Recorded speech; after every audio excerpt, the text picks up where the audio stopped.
Good morning, everyone, and welcome to our Market Performance and Planning Forum Quarter 1. My name is Brenda Corona. On behalf of the Stakeholder Affairs Group, we welcome you to this meeting.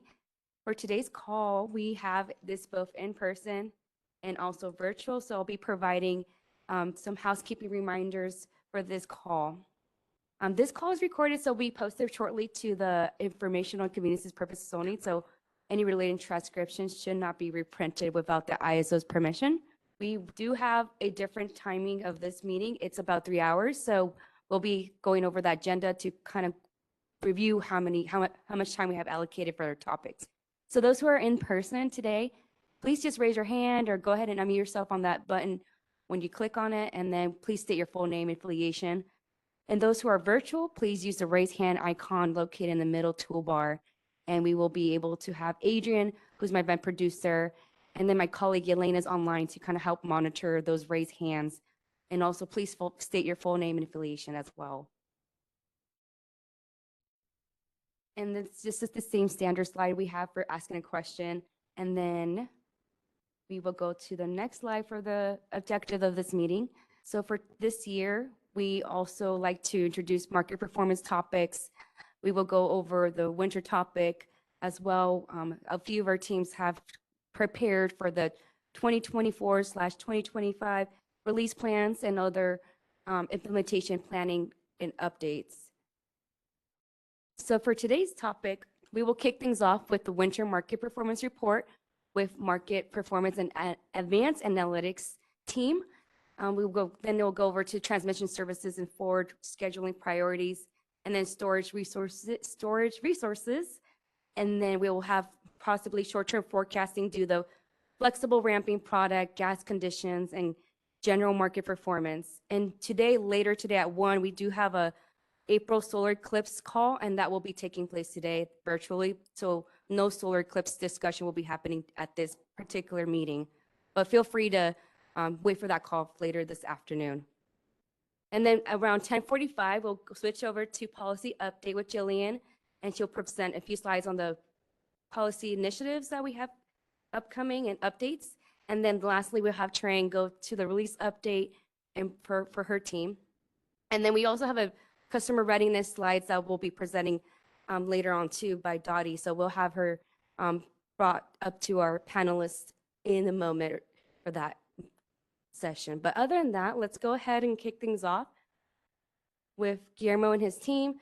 And then we'll have make sure we have everyone monitored through the chat, but Adrian's here to help us out and Yelena too, but I'll be here in person.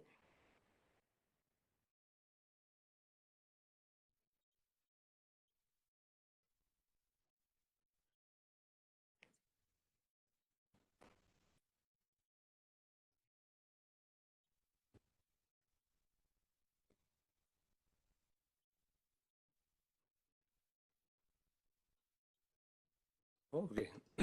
Good morning, everybody. Thank you for the time to have this discussion this morning. And we have a series of topics that we want to discuss. You may have recalled that we typically organized the presentation in 2 parts. The first one is the hot topics that we want to discuss. They are ad hoc. And then for your reference, we also introduce a lot of metrics that are standard metrics. They are part of the deck, but we don't typically go on those. If you have any specific questions, we may be able to cover those. So for this morning, we will really focus only on the first part, the topics that Brenda already introduced. And with that said, let me start with the very first topic, and that is regarding the winter report conditions. Last week, the CAISO published a report covering the analysis that we undertook for the winter conditions. This is an ad hoc report that we published given the interest and the quite fascinating dynamics that we saw performing during the long weekend, during the Martin Luther King weekend. And this is just the follow-up to have that discussion and let you know how things play.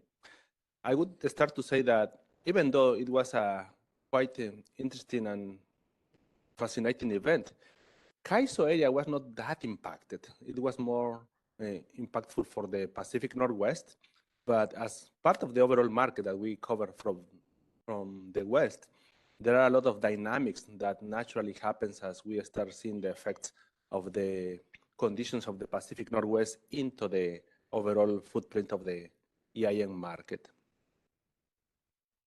We have this, it's not surprising to have this type of events given the time of the year. We have gotten used to have these winter conditions. We are typically waiting for those to happen somewhere in February. This time was a bit sooner. We experienced this cold weather event during the long weekend, and it was such an event that actually broke different low temperature records. That was followed by a series of demand records, mostly for the Pacific Northwest. And I really refer to the Pacific Northwest to those areas that are in Puget, Portland, Seattle, BPA, and even to some extent, the Idaho area. And when we start seeing from the financial side, we start looking into the bilateral prices. These are external power prices traded such as in the intercontinental exchange. And what you have here in the upper plot is just this typical trend of the bilateral next day prices. We typically track the main hubs, one in the Pacific Northwest, that is the Mid-C, and a couple of those that are in the south, in California, the MP15, SP15, and we also track the one for the Southwest, that is the Palo Verde. And specific to this long weekend, you can see how the prices spike, signaling the regional nature of the cold event. And the conditions were strained, mostly again in the Pacific Northwest, to the point that there were 5 different balancing areas that experienced energy emergency alerts of the different types. The lower plot shows you the breakdown of the days and the count of the level of emergencies that were experienced. And in total, we have 7 emergency level 1. And there was one specific emergency that reached the level 3. The bilateral prices was the very first indication of how the power was being transacted and reflected the regional conditions that were experienced for the long weekend. Correspondingly, when you see the CAISO prices, we have, depending on the market that you are looking at, the day-ahead market can only see as much as the boundary, right? Because in the day-ahead market, it's only the balancing area of the CAISO. The only signal that we have north is effectively the signal of either the NOP intertie, the Nevada-Oregon intertie, or the Malin intertie. In this case, the Malin was reflecting this high price as well in the day ahead and also in the real-time market. When we look at the California prices, we can look at in different ways. We have first the trajectory, the trend of prices across the different CAISO markets. The integrated forward market, IFM, the 50-minute market, RTPD, and the 5-minute market, RTD. And these are simple average prices just to see the overall trend of the markets. And similar to what you saw for the bilateral power prices, you can see that prices tended to be higher for the California, not as much as the Pacific Northwest. And I would say in general, California and the Southwest relatively saw more modest prices relative to the high prices of the Pacific Northwest. And when you organize that by the regions of the Western Energy Imbalance Market and look at the lower plot, you have this comparison of the different regional prices.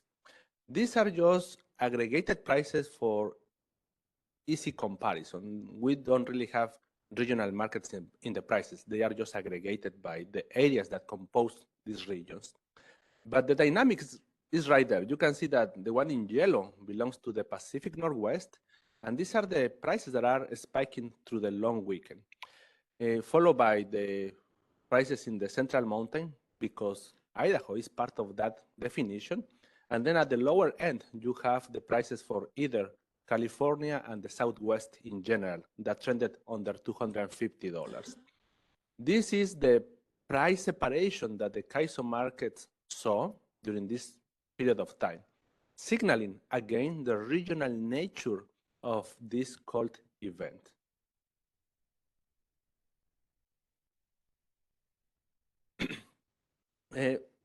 There has been a lot of discussions about how the different areas, how the market of the ISO performed during this event. Let me walk you through the sequence of the markets. First, starting with the day-ahead market. This is the very first opportunity for the market to see the conditions. This is the first opportunity for the market to position resources ahead of the projected conditions based on the day-ahead forecast. And again, when we are looking at the CAISO market, that is the only market that we currently have in the West. And the interfaces with other neighboring areas are through the intertie points, Malin, Knob, Palo Verde, and so on. One of the fundamental principles that we have for the market is that it's going to optimize and balance supply and demand with all the resources that are visible to that specific market. When we're clearing the CAISO market in the day-ahead market, the only supply available for the CAISO is internal generation plus the imports, and on the other end is the CAISO forecast plus the exports. These are the type of resources that the market is going to balance to meet supply and demand. The first plot that you have there in the upper corner is a trend, a breakdown of the imports and exports that came into the day-ahead market, that were actually clear in the day-ahead market. Negative values are exports, positive values are imports. We have this typical breakdown of the import-exports. We have static imports, static exports, which are not related to specific resources. And we also have the dynamic resources that are type of intertie transactions, but they are associated with very specific resources. And then you have a trend in yellow. That line stands for the net position of the CAISO market. Imports minus exports. A positive value means that we have a net import position. Negative value means we have a net export position. And interesting enough, what you can see here for the long weekend is that for all the days of January 13, 14, 15, the net position of the day-ahead market was a net export position, meaning we're sending more power than we were bringing through the interties. Again, this is a point on reference of the day-ahead market. When we are clearing the market, we rely on all the supply available to the CAISO system based on internal resources and the imports, and then we have to meet that with the demand, the day-ahead forecast, plus the exports. When you do that balance, what you have in the lower plot is a very simple comparison.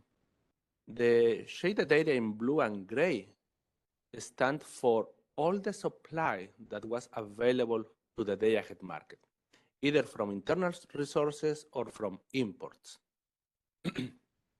And the black trend, the line, stands for the day-ahead forecast plus the obligation for operating reserves. Effectively, that amounts to the load obligation for the CAISO area. The portion in blue stands for what we typically refer as the resource adequacy capacity. That is the supply capacity associated with the resource adequacy program. That is backed up by that resource adequacy program. And the portion in gray at the top is the non-array supply. That altogether amounts to the total supply that was available in the day-ahead market. If you compare that volume of supply against the load obligation that we had, you can see that the CAISO had plenty of supply to be able to meet its own load obligation. We are talking about no more than 30,000 megawatts. It was actually around 28,000 megawatts of demand versus, in some cases, reaching almost 50,000 megawatts of supply. So during these days, we had plenty of supply from the CAISO area to be able to meet our own load obligation, load plus reserves, to the extent that we were able to actually support additional 6,000 megawatts of exports because there was plenty of supply. That was the day-ahead position that we had for this long weekend. Overall, plenty of supply, no limitations, no tight conditions of supply for the CAISO. Then we move into the first stage of the real-time market. The real-time market has these three sequences of markets: the hour-ahead process, where we clear the interties; the 15-minute market, where we pre-dispatch resources; and the 5-minute market, where we balance the system. The HASP, the hourly ahead scheduling process, is the only and the last opportunity for the CAISO market to secure interties. That is the last opportunity to clear supply and demand. And what you have in the upper plot here is the breakdown of the exports organized by the different interties. These are also reflecting over 6,000 megawatts of export at some point in time, somewhere around January 13. And you can see how that was composed. Most of that was going out of Palo Verde, about 30% of that. But there were more. There were many other interties supporting exports and going even to the southwest, including Palo Verde, MID, IPP Utah, and many others that are in this group of other. All together amounted to this up to 6,000 megawatts of exports. And when you look at this versus what we have in the day-ahead market, you can see that the picture is quite similar. And that is not surprising, because once we go from the day-ahead into the real-time market, many of the exports that typically are clear in the day-ahead market are going to roll over as self-schedules into the real-time. That gives them higher priority in the scheduling process. So it's an advantageous position to clear in the day-ahead market so that they can be in a higher priority in the scheduling process in the real-time market. And that is what the lower picture is showing. When you organized the exports by the different type of priorities, the dominant color is this dark yellow. That is exports protected with day-ahead low priority. That means they were clearing the day ahead, they carry over into the real time. Now they are given higher priority than any other export that may come directly into the real-time market. We also have these gray and blue colors on the top. These belong to low priority real-time exports. They are just self-scheduling directly into the real time. They're going to come with lower priority than the ones in yellow that are high priority. And indeed, you can see that the one in blue belongs to economical exports. These are just exports economically participating, putting a quantity price bid to be able to clear. Even those were able to clear in the real-time market. Again, this is signaling the ability that there was enough supply in the CAISO area to be able to support this level of exports. The capacity on Malin was fully utilized during this period. The capacity that was available was completely exhausted by the exports. Typically, you can see that this the interties on the north, NOP or Malin, tend to see this southbound flow, right? We are bringing power from the Pacific Northwest down to the south for CAISO or to the southwest in other areas. This is the time of the year where the direction reverses. Typically, we see northbound flows on Malin because that is where the need is in the Pacific Northwest, and the power flows through CAISO or sources from the CAISO. This is within the expectations of what we expect we can see during the winter conditions. I don't see any questions, Brenda. Okay, let me keep going. Now we can move into the 5-minute market. This is the balancing market.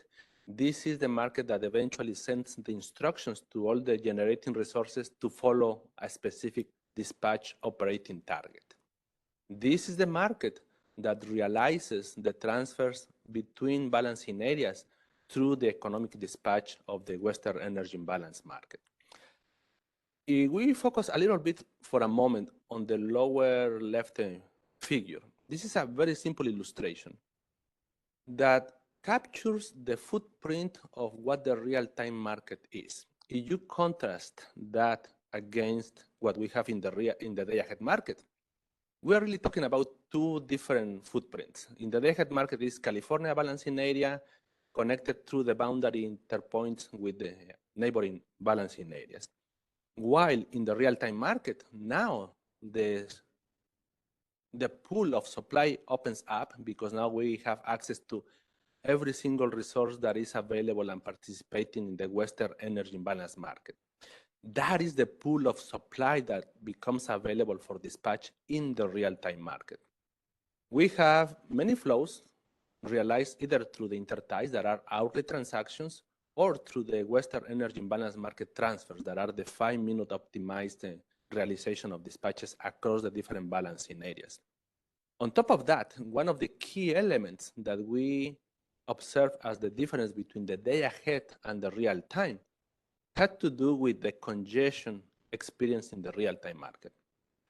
On these days, the Malin constraint was, the Malin intertie was binding, first because there were more exports than it could be supported. So basically we have to reduce self-schedules to be able to comply with the limitation of the intertie.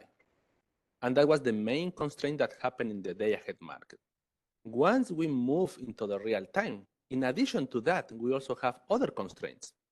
Due to other conditions that I'm going to describe later, in addition to the intertie constraint, we also have two flow-based constraints. One on the CAISO side, that is the COI constraint. That is a nomogram, a flow-based constraint. And we also have a similar constraint north of Malin, that is in the BPA. Remember, this is the real-time market. We are optimizing the full footprint, including constraints in the BPA area. These were two constraints binding at some point on time during the long weekend, in addition to the intertie constraint of Malin. And on top of that, we experience from time to time congestion on path 15. This is one of the main backbone constraints that we have in the California system and limits the amount of supply that can flow from the south to the north.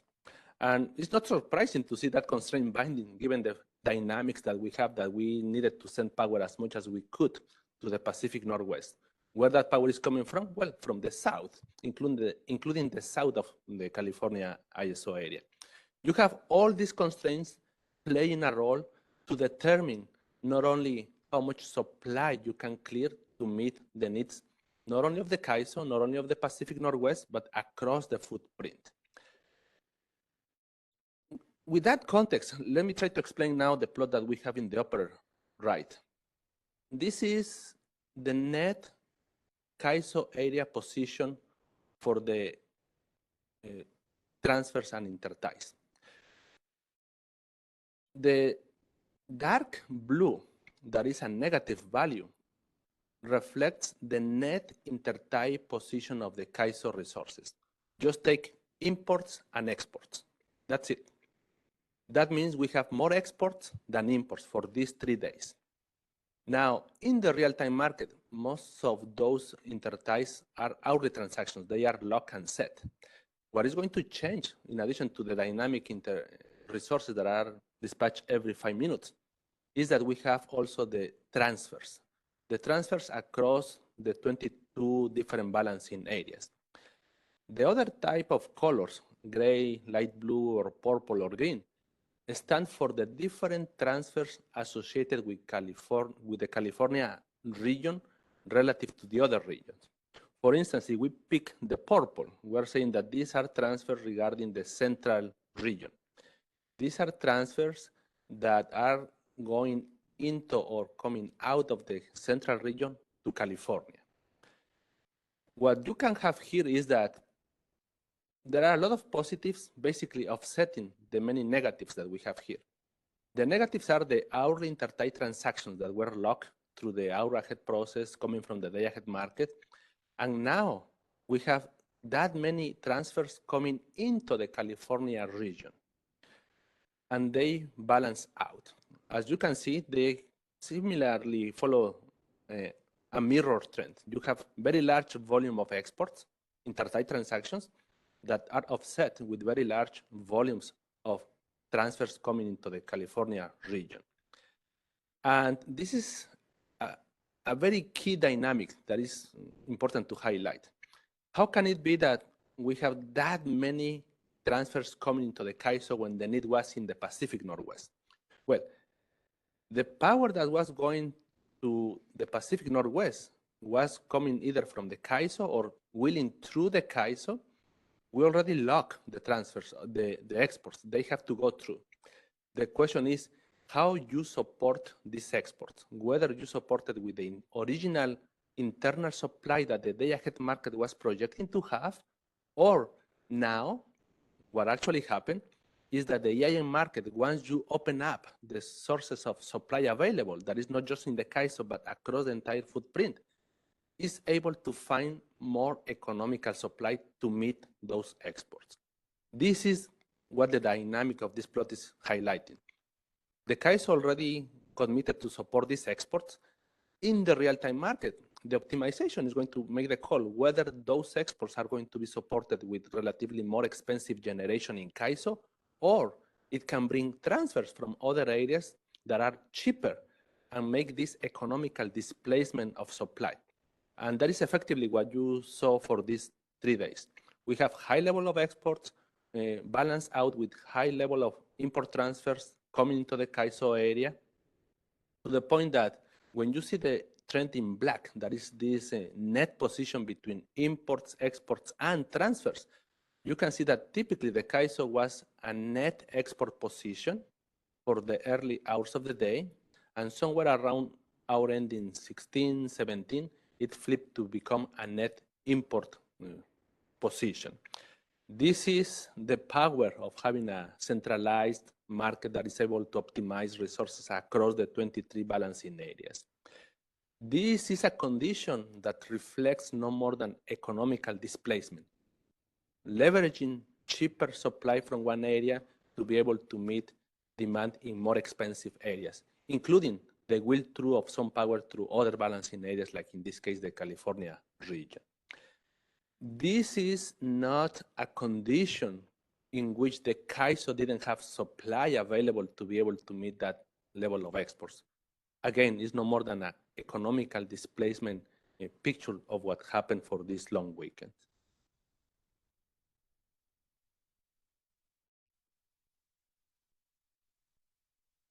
Okay, we can take the question now.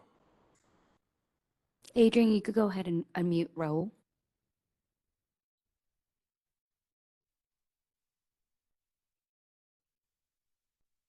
Sound check, can you hear me? Yes, we can hear you. Question on the previous slide. I think you mentioned that, paraphrasing, that in real time there is redispatch due to economics that's driving the flow. Can you highlight? You also mentioned that there was some congestion on the constraints. Do the congestion on those constraints impact the flows, and how does that interplay with the dynamics for imports and exports? Yes, let me respond to that question with the next slide, because I really wanted to touch on that. I just touched lightly what constraints we have, but now let me explain the interplay that happened with managing that congestion, because that is largely one of the components of what drove the pattern of the transfers. So let me cover the next slide and see if I answered your question, please. Sure. Yeah, I'll go back on mute. Okay, thank you. Now, I indicated that we have this series of constraints. One that was the limitation on the Malin intertie. We couldn't flow more exports simply because we exhausted the capacity available. One of the complications was that around that time, there was no capability available on the NOP, the Nevada-Oregon border intertie. There was a scheduled plan outage for that element to go out after the long weekend. Prior to the long weekend, there was a forced outage, and that brings that export basically down to zero. So for the long weekend, because of the forced outage, the NOP intertie was not available to be able to support exports to the Pacific Northwest. So all the pressure was effectively put on Malin as the only interface to be able to send power through to the Pacific Northwest. And given the level of exports that we have to reduce many of the self-scheduled exports to comply with the limitation, and that effectively trigger a high price because we are reducing these self-schedules that are willing to take any price, any market clearing price due to the priority they are putting forward. What you have here in the illustration on the upper plot, the shaded area in light blue is effectively the capacity available on the Malin intertie, either import or export direction. In this case, the convention is reversed just for simplicity. Import capacity is negative, indicating that we have anywhere between 1,700, 1,800 for this critical period, all the way up to 2,500 megawatts in the import direction. However, the flows were in the opposite direction. So the meaningful constraint is in the positive side. And you can see that prior to the long weekend, we have about 1,500 megawatts of capacity on the Malin intertie. Just by the time we enter into the long weekend, you can see that we have 1,500 megawatts of capacity. We have, I guess I cannot point here. Anyway, we have, by the time we enter to the long weekend, we have about 1,500 megawatts of capacity available on Malin. That is what the day-ahead market cleared and priced based on that condition. Then the weather event hit, and there were outages in different transmission elements of the Pacific Northwest.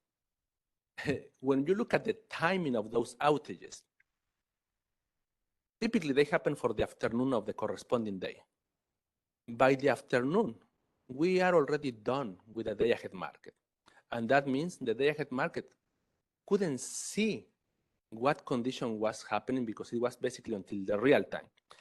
And that is the reason you are going to see that in some cases like January 14 and 15, you have these voids where the blue line that is the hour-ahead real-time process comes down significantly. That is because it's reflecting that outage that is applying only to the real time. That delta, that void, is no more than the derated capacity that happened between the day ahead and the real time. If we already cleared the exports based on 1,500 megawatts, and now the capacity is derated all the way up to 500 megawatts, once we move into the real-time market, we have to reduce exports to be able to comply with that derated capacity. And that typically is going to trigger scarcity prices for that constraint into the real time. And now we cannot award that many exports, and they cannot flow to the Pacific Northwest just because there is no transmission capacity available. The two lines that you see in this plot, the blue and the red one, stand for the different scheduled flows from the day ahead to the real time. And the one in blue is the flow of the real time, and you can see how it dips for both the 14 and the 15, typically around the peak hour. These are the 2 days, at least, that were very obvious that the outages of transmission elements in the Pacific Northwest reduce the transmission capacity, and therefore we have to call back the amount of exports that were cleared originally in the day-ahead market. When you look at the implications of these derates into the market, the lower part tells you the prices at Malin. You just forget about the breakdown of the colors. The total height of these bars stands for the price at Malin.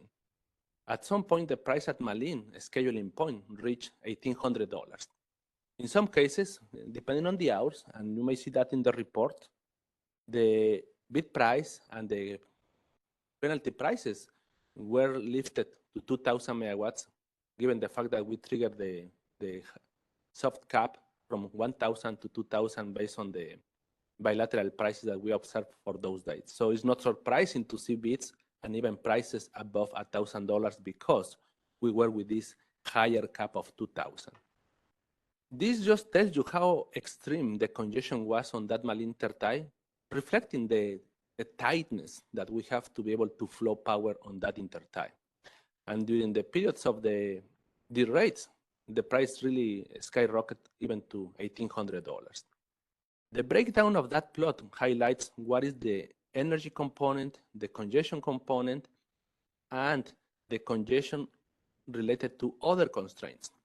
The majority of the congestion on that intertie point is going to be coming from the intertie, that is Malin, but there are other transmission constraints, either in the CAISO area or somewhere else, that this scheduling point may have an effectiveness to relieve congestion, and therefore that price eventually may reflect congestion management of potentially other constraints. For instance, constraints of Path 15. This Malin scheduling point may have a small effectiveness to relieve that congestion, and therefore is going to be reflected in this price breakdown. The other complication that we have is that once we move into the real-time market, both BPA and CAISO had to manage in real time the flows on the COI constraints. One constraint is the intertie, the scheduling limit.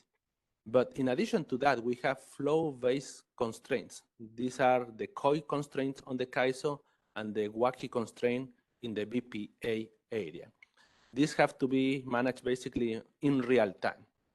And in addition to the Malin, these two constraints were binding, and in some cases were binding very heavily in the real-time market, to the point that also contributed to this limitation to be able to move power from the north to the south. And the last constraint that I indicated is that we also have constraints in the backbone of the transmission system of California, specifically congestion on the Path 15. That constraint basically limits the capacity to be able to flow supply from the south to the north of the California area. And now, trying to answer the question from Rahul from the previous slide, when you put all these constraints at place, you're going to find a very interesting dynamic with how we are going to be able to meet supply and demand. Because all the generation that is in the northern part of the California area, like PG&E supply, is going to have high level of effectiveness for congestion on these constraints of Malin. Therefore, the market is going to try to reduce generation on PG&E area to mitigate or to reduce the congestion on the constraints of Malin. Supplying the southern part of the system, of the CAISO, are also going to impact these constraints on the northern part of the system, or even the Path 15, right? Because they are injecting power, they are contributing to the congestion on these constraints. So the price signal is going to be to reduce, to mitigate the congestion. This congestion, what I'm saying effectively is that incentivize the market to dispatch less supply in the CAISO system to manage the congestion. Now, because we have to reduce CAISO supply because of congestion, we have to look for alternatives, and that alternative is the farther, the far away supply that is relative to these constraints, the better the supply is going to be, because it's going to create less congestion on the transmission constraints. Supply from the Southwest, Nevada, Arizona, or even farther away, they're going to have less impact on the congestion that is Path 15, COI, such that now they can increase to replace the less effective generation of the CAISO. That is an economical trade-off that has to take place not only to meet supply and demand, but to manage the congestion happening in the CAISO system. And when you look at the profile of the supply and the transfers, effectively, that is what is happening. We have to reduce our CAISO supply to mitigate for the congestion, and other supply that is farther away, electrically speaking, are going to be able to meet that supply. Do you have a question, Brian? Yeah, thank you, Guillermo. Brian Thaker with Middle River. You saw the puzzled look on my face. Yeah. The inking supply in the Southwest, because of the impedance of the system, some of that will still flow up COI, right? So it will have some impact. What you're saying is it will have less impact than generation that's in California that may be electrically closer to COI than the generation in the Southwest is. Correct. Yeah, I may be talking about effectiveness. I would say 50% for resources in PG&E area versus, I don't know, 20% farther in the south, right? So it's a trade-off. If the price is $1,000, moving 1 megawatt in PG&E that is 50% effectiveness, you are talking about $500, right? Versus $200 of moving a resource in the south. Even if the resource is fuel-based, more expensive, it's cheaper congestion-wise to move that resource because it's less impactful. Okay, thanks, Guillermo. We have Callie Wells. Go ahead, Adrian, unmute. Please be sure to introduce yourself. Hi, Guillermo. It's Callie Wells with WPTF. I have a quick question, and maybe I missed it, so apologies if that is the case.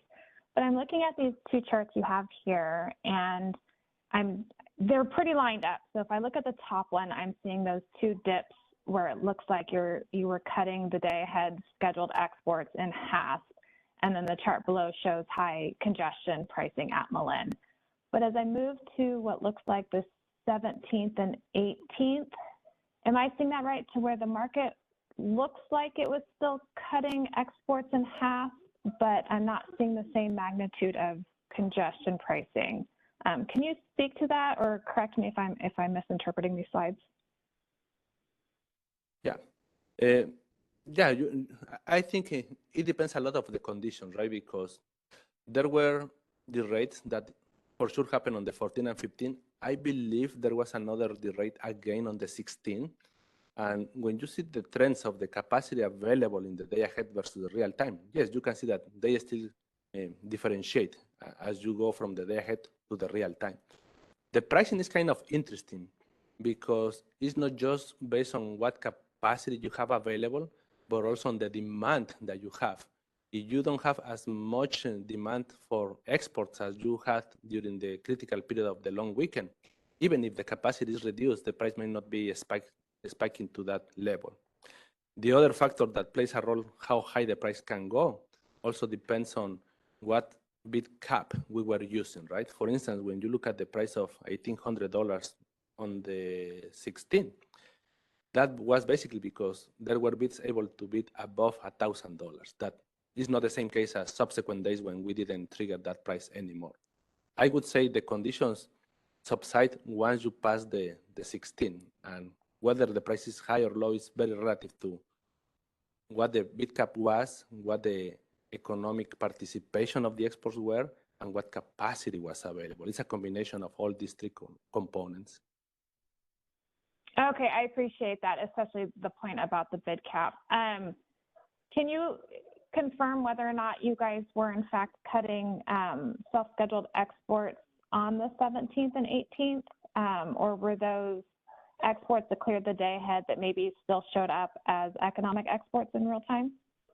Yeah, I don't recall, Kelly, but the information is in the performance report. We can check and I can follow up with you, but the information is there. Now, just for semantics, I know this is not a big deal, but let me just try to make a clarification here, because semantics are critical for this type of discussion. When we reduce exports through the market, we explicitly refer to those as export reduction, right? Because it is the market mechanism reducing those exports based on the economics, based on the scheduling priorities and the capacity available. We refer to those as curtailments, actually when the operator is manually taking action to bring those to the limit.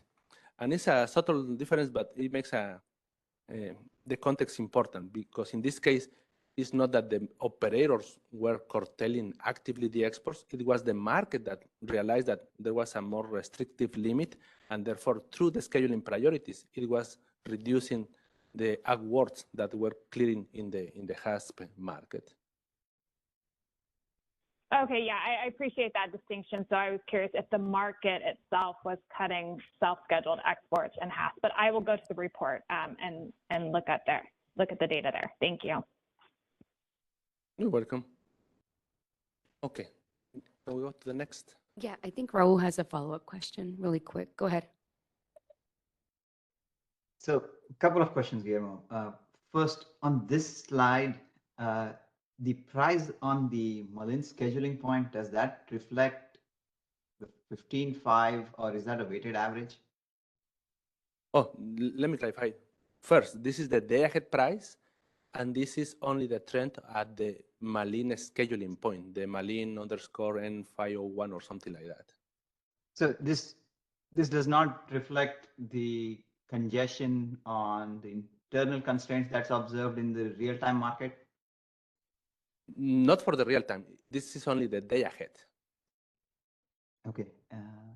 And then the hour ahead schedules that are flowing in the opposite direction. We really don't know what share is due to congestion versus what share is due to change in economics, right? Sorry, I couldn't follow that question. Okay, so maybe I'll preface what I'm trying to understand, and then you can tell me if this picture shows that. Historically, you have done a very good job of, showing a story of what exactly happened. One of the things I'm trying to visualize is, let's say we had, say, 1,000 megawatts of export scheduled in day ahead, and then in real time, the exports reduced to 800. So you had a net reduction of 200.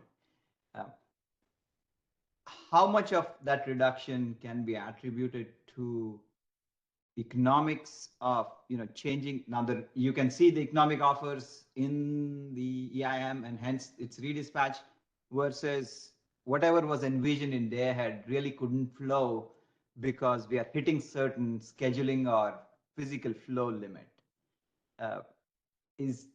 And I understand that everything is scrambled together, so it's not possible to unscramble things between what's energy, what's congestion. But is there anything in the report or anywhere else which highlights that story? Yeah, and I think you stated this properly, that there is no way to unscramble the egg, right? It's so complicated to try to dissect what portion is economics versus what portion is congestion and so on. So no, there is no feasible way to dissect the composition of these elements. As far as I can tell you, based on the reductions that we have from the day ahead into the real time, they were fully to comply with the limitation of the Malin intertime. There was very little effect of other congestion elements, and somehow that is the picture we're trying to portray with the prices below, just to give you the sense, right? Everything related to congestion was basically Malin constraint versus the effect of other constraints that had an impact on that specific scheduling point. So I would safely say that the reduction of the exports was basically just because we have to comply with a more restricted capacity intertie. Okay, I'll pose one question. If you have an answer, great. If not, this is and this is like the $1 million question that everyone is trying to answer. There are different narratives in the West about what happened during the winter event. There is already a report, I think it was RAP or some other group, where it shows that a lot of exports that are going to Pacific Northwest is coming from the desert Southwest, and hence that's where power is originating. But when I think of power flow and schedules, I feel it's a million contracts that are exchanging hands until the last minute. And feel that EIM helps in the way that it facilitates that last minute transaction. In absence of that, you couldn't get the last minute transaction. So if there is a narrative from CAISO's perspective of, does it really matter where the contracts or where the power originates versus, what is the real effect of having an EIM? And in absence of that, what would have happened? That's one of the narrative I'm trying to get to. So I'll stop here and hand it back to you. No, yeah, thank you for the question. That is what I have tried to explain in the previous slide, because you are right. At the end of the day, the law of physics is what is going to matter for how the power flows, right? Regardless of what type of contractual agreements there may be there for imports, exports, will-through transactions. Indeed, in some of those days, I can say that we actually experience large volume of unscheduled flows because of all these other transactions that may be happening, push still some flow through the CAISO system. And at the end of the day, the benefit of having the EIM market is precisely that it's going to be able to have this full view of the total supply available in all the balancing areas, including the congestion management, right? That no bilateral transaction can outbid in that sense. And what we see here is no more than the market at play, leveraging on the supply that is available and making happen, moving the supply where it was mostly needed in real time. And there is another point I want to discuss later in the presentation. Keep in mind that there may be transactions that may happen in the day-ahead time frame, bilateral transactions that may happen outside the market. The EIM market, the advantage that it has is that it's able to optimize the very granular need of 5-minute basis to be able to meet that supply and demand, regardless of where they are located. And I will just stop there and let me move on now. Oh, I think we have one more question, right? Okay. Following on that line of thought, one of the key elements that play a role on how the system was positioned, system meaning the whole EIM market, has to do with how the market is set up. When we look at the day-ahead market time frame, the CAISO is the only market that is available, and is the only one that is going to be able to price the congestion, even on those interfaces that are connecting the neighboring areas. That is the reason we are able to see that congestion at Malin, because it is the market that is pricing and managing the limitation on that specific elements. Many of the elements that are standard to the CAISO market, the standard market design, are predicated in this locational marginal pricing, which is complemented with what we call a financial market for hedges. Specifically, we have congestion revenue rights. In the East, they are called financial transmission rights. These are the natural complement for dealing with day-ahead congestion. And in cases like Malin, when there is very heavy congestion, over $100 million, these are the rights that are going to be able to get those congestion rents distributed. There were, depending on the time of use, over 900 megawatts of congestion revenue rights that were purchased in the auctions, either the annual or the monthly auctions for CRRs, in the southbound congestion. In the northbound congestion. There may be some congestion revenue rights that, because of the allocation process, they naturally can only flow north to south. In this case, they are going to be charged because they were in the opposite direction. But the mechanism is there. It's not money that the CAISO keeps, it's money that is collected through the standard process and that is allocated to holders of the congestion revenue rights. And if you look at specifically only for the Malin congestion, we have this trend that captures the volume and the dynamic of the congestion rents collected for Malin for a little bit of a longer period, anywhere between January 11 through the 19th. When you do the math, we are talking about prices in the range of $1,000, $1,800. If you are pricing that for 1,500 megawatts, you are really dealing with a significant amount of congestion rents. When you look at the summation of the congestion rents for these days, the congestion rents were about $101 million. That is the congestion that is going to be allocated to congestion revenue rights.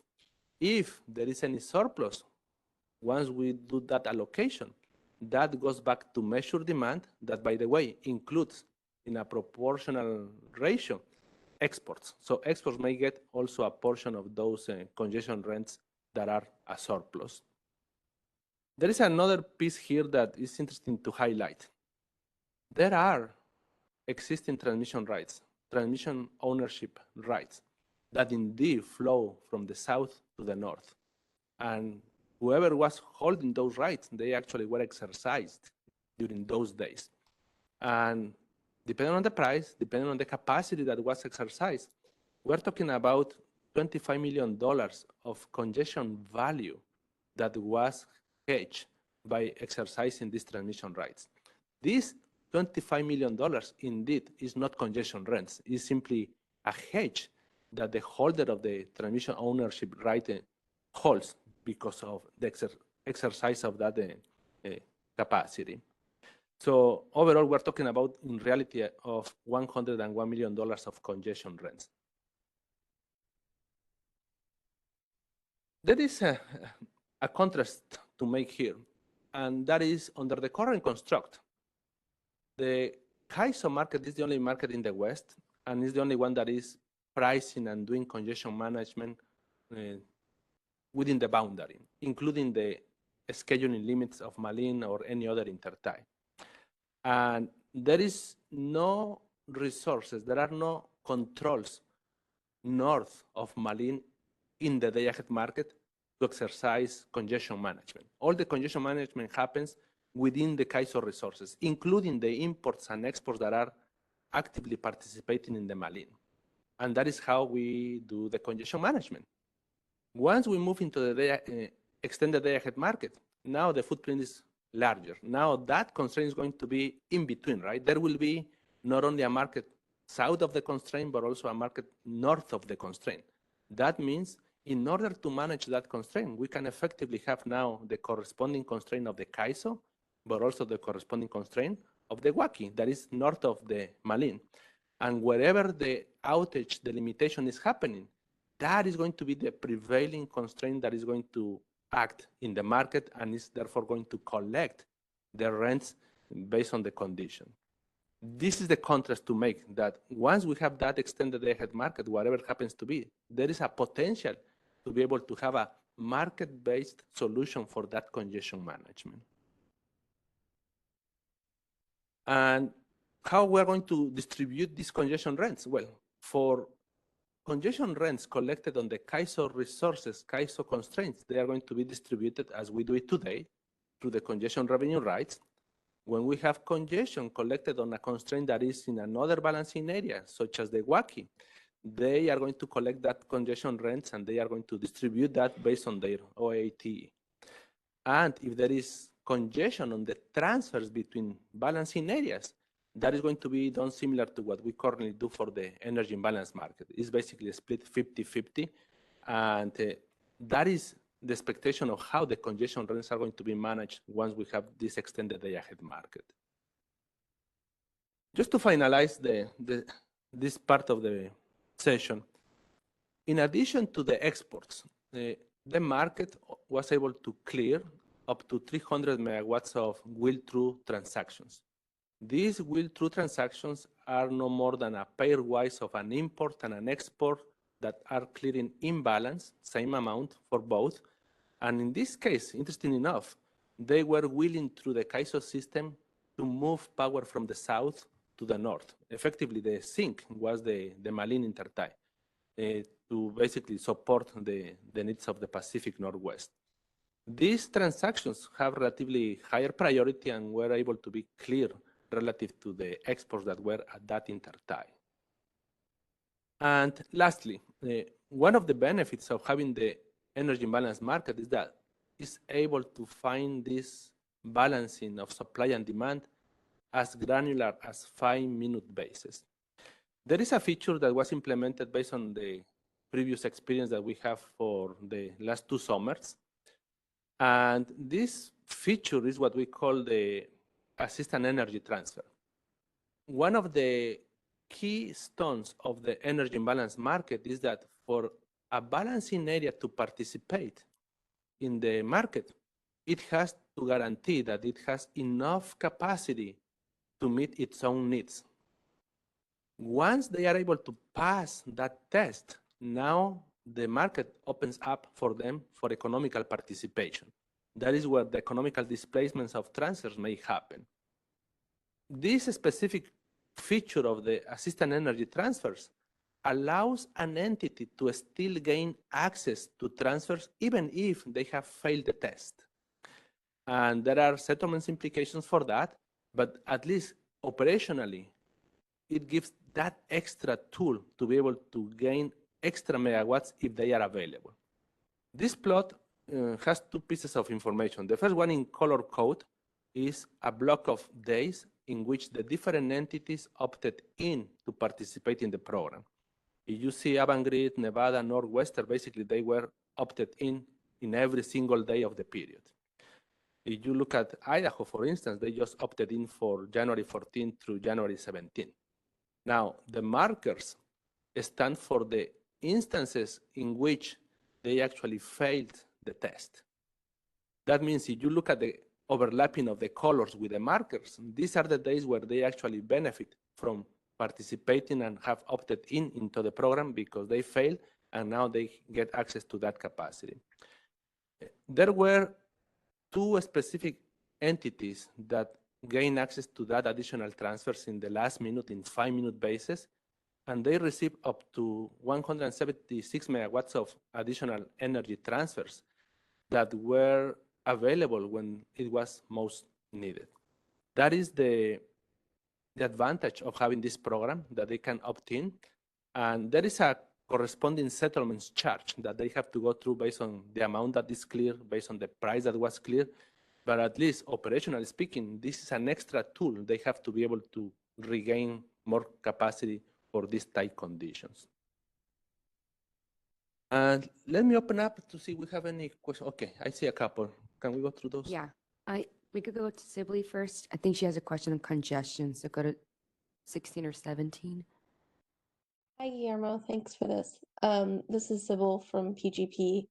I feel like I'm getting a little lost between the day ahead congestion allocation and then what occurred in real time, which, if I'm understanding the narrative here, it seems like there were a lot of differences that occurred between the day ahead and the real time.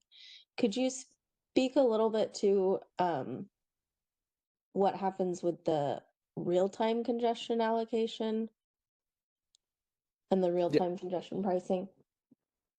Yeah, there are maybe two metrics that we put in the report regarding the settlements of the congestion for the real time. The main focus of this one was really the day ahead, where the significant volume of the congestion rents happen. You are right. Once we move into the real time, there is also settlements and implications for congestion, for pricing and settling congestion. There was not much congestion on the Malin intertie because unless you have the rates, the congestion was already managed through the day-ahead market. If you have one market that already brings you within the limitation, the next market that doesn't see a change in the limit basically doesn't have to do any additional congestion management. So there will be very little congestion happening in that market. So when you compare day ahead versus real time, there was very little congestion on Malin in the real time. The majority was day ahead. And that is the reason we put emphasis on the day ahead. In addition to the intertie constraint, we also have flow-based constraints in the real time, what we call the COI and the WACI constraints. And there were also constraints in the CAISO. Now, let me just glance through the general rules that we have as part of the EIM design.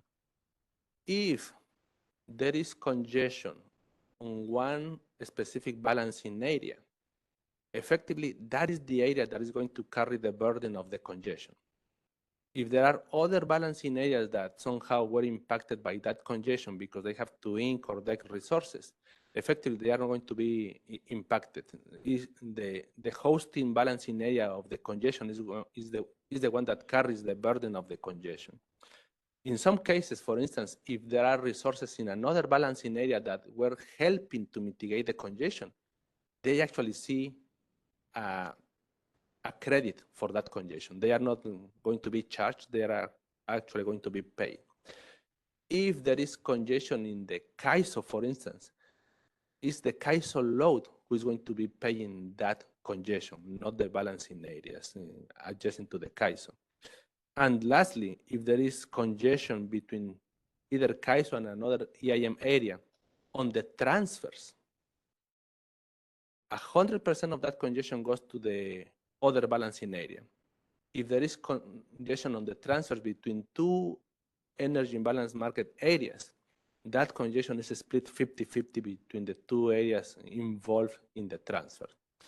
And the majority of the congestion I just described happened to be in the CAISO. That basically means it is the CAISO load who is going to be paying that congestion. Does that help?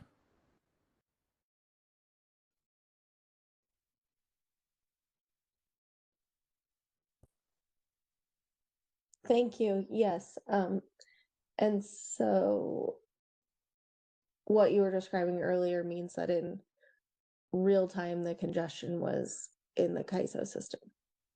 The management was all occurring through the CAISO Correct. balancing area. Thanks. Next, we have Alan, and he has a question on slide 12, so the slide before this one. Hi, Alan Mack, PG&E. Can you guys hear me? Yes. Okay, thank you. So it looks like based on this that depending on the day, WEIM was exporting between about 1,000 to 2,000 megawatts to the Northwest. I'm wondering though, in terms of reliability, do you have any information or data on what was the total load in the Northwest? And if you don't have data on the total load, then maybe do you have like the number of megawatts bid in for export? Like how much was Okay. requested? Yeah, I think these are two different questions. The first one, there is some values in the report. I don't remember if we have a total system-wide or it's only by region, but we have put some information there in the report. You can check, and for sure they are going to be broken down by region. And that may tell you how much is for the Pacific Northwest, for instance. For your second question, I don't have a number to show you. We didn't put that information in the report to say how many megawatts of exports were actually bidding in the market. What I can tell you is that they were in excess of the capacity that was available, at least for the Malin intertie, to the point that we have to reduce those that could clear on the Malin intertie. Right, hence the price differential. Off the top of your head, do you know roughly the load for the region? Oh, no, there are too many numbers to remember. But I encourage Okay. you to check the report. They are at the very first section enough. of the report. Yes, Okay, thank you. you're welcome. I go to Raul really quick. Go ahead, Raul. You're next. Hi, Guillermo. Just I have a question on the congestion revenue, right? So on page 14, you mentioned that there are 900 megawatts of CRR purchased in January. Would that be an unusual number for January, signifying that this is something, some sort of an event was forecasted? And is that information available somewhere? Yes, actually, anybody can determine the CRRs that were allocated or purchased. They are available on OASIS. We have a section of CRR auction bids, I believe, and you can find out what was clear. I would say, and I don't have a very good reference of how much we had for the previous year, but I wouldn't find this to be surprising, knowing that typically we are going to see flows going from the south to the north for this time of the year. So I wouldn't find surprising that people are going to be buying this type of CRRs, knowing that typically this is the time of the year where the flow reverses. One last point on this. This is an unusual event, or maybe it's occurring once per year. Would bidding on interties for virtual help or hurt this kind of situation? And are we at any point to consider that there would be bidding on interties for virtuals? I don't think we have that type of expectation or nothing in the plans to consider that. We tried that many years ago and didn't work very well. So I don't think we have any active thinking to explore that flexibility. Thank you.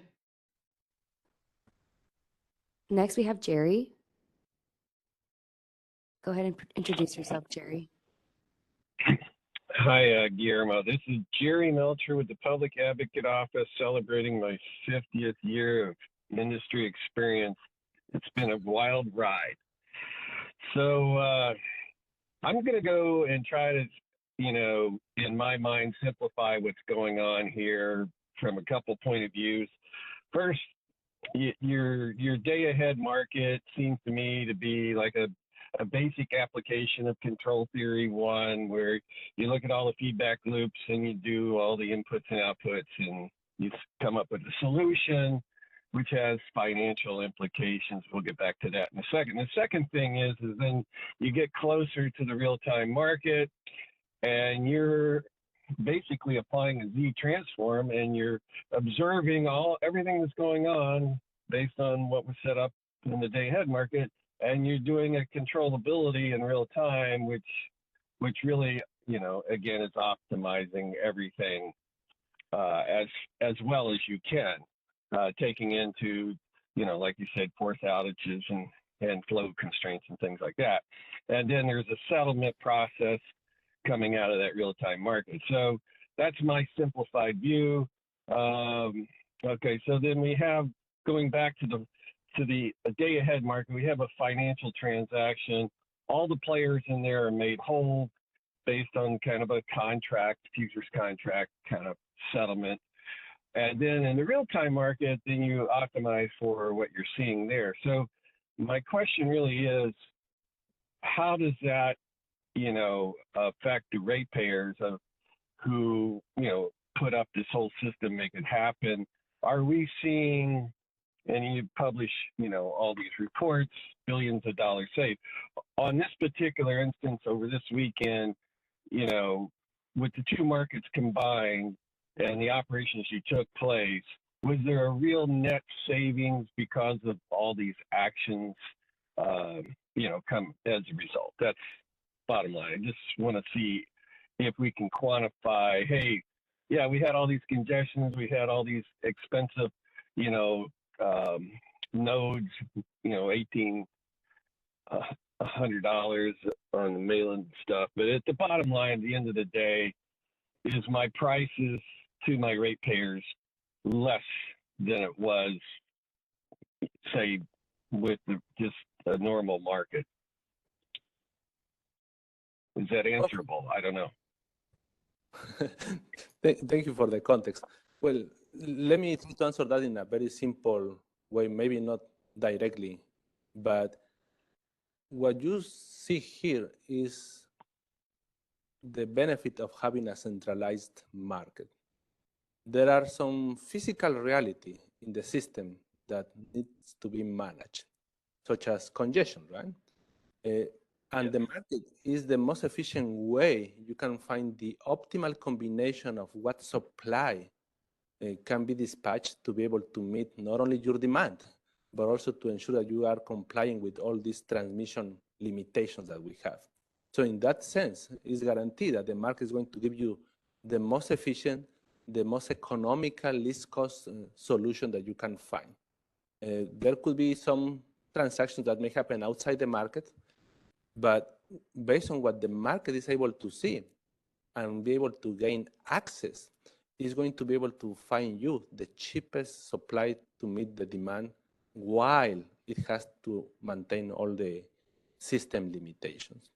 And that is as much as I can say in that regard. Yeah, I appreciate that very much. This is kind of a future question, a question about the future, potential.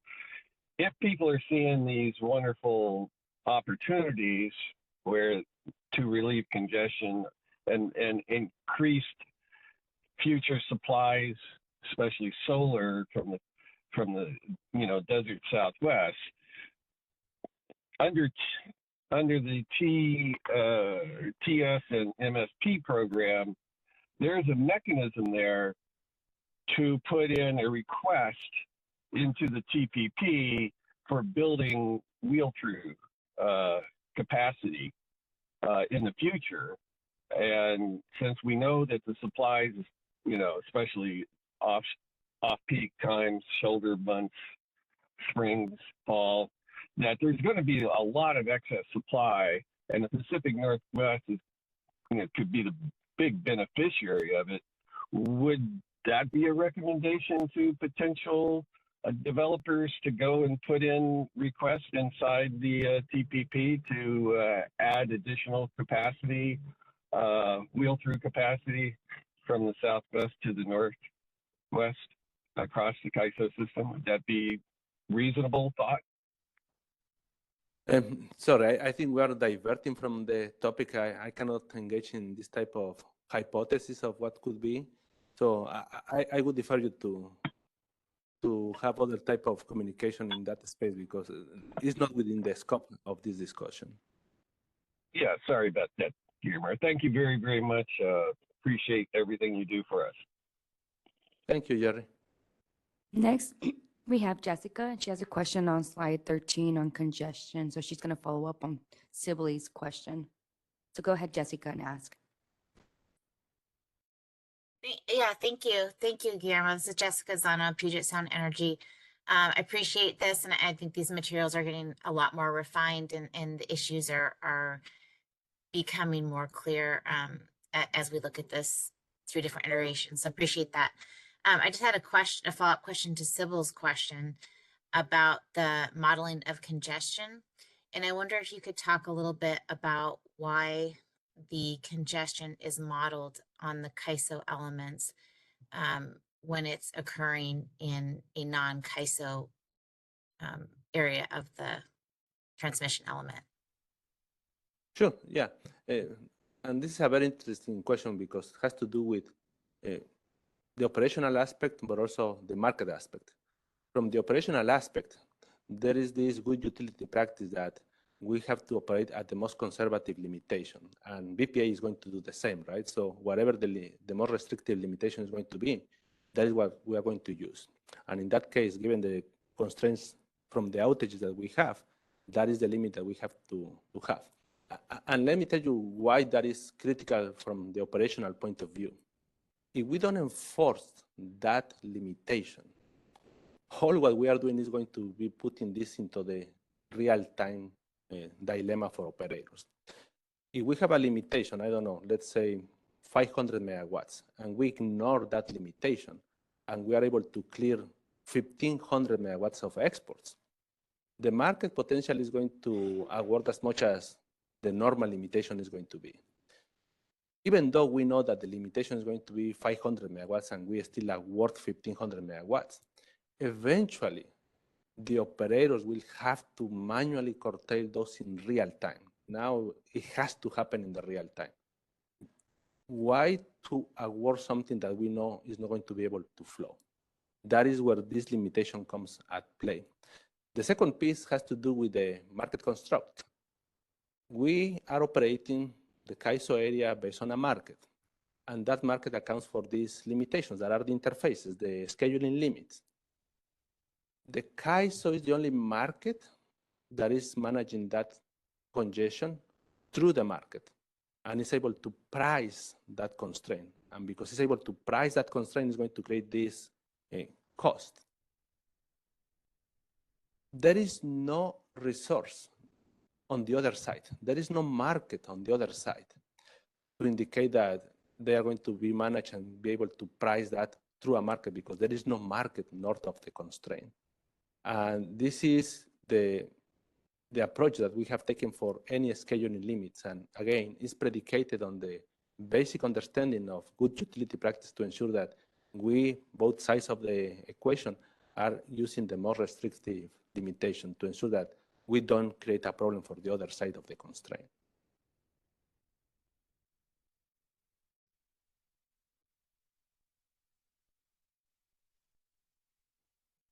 Can we go ahead and unmute Jessica really quick? Thank you.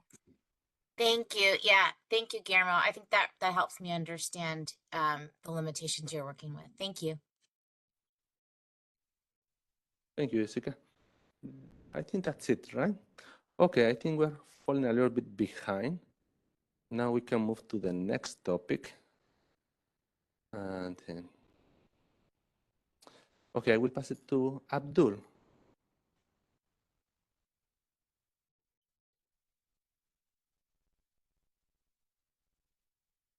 right. Thank you, Guillermo. Just doing a quick sound check. Am I coming all right, event producer? We can hear you. Abdul, you want to move your slides or do you like us to move it for you? If you can I move it through WebEx, or I think you'll have to do it. Oh, you got presenter. You can go ahead and move your slides. You got this. Oh, okay. Thank you. All right. Let me. Did that move it? Yes. All right. Perfect. Thank you. Okay. Appreciate it. All right. Good morning, everyone. This is Abdul Muhammad Ali from Operations Engineering. We in the prior meetings we received a request from participants to present here mainly the total requests we received and how much was granted. Otherwise, most of the remaining transmission data have been posted and discussed in different stakeholder discussions, and I have some links to those data links to those data. But for today, before I show you what we received, let me start with a quick background on this new process for establishing wheels through priority. This process we introduced through policy work that concluded last year, and then we filed with FERC these changes for establishing a new process for granting wheel through priority, calculating ATC, available transfer capability, and granting, requesting and awarding and establishing in general wheeling through priority. So this process has been approved by FERC, and it is effective June 1st of 2024. That's oh, I'm getting issues with my. Is there an issue with my sound?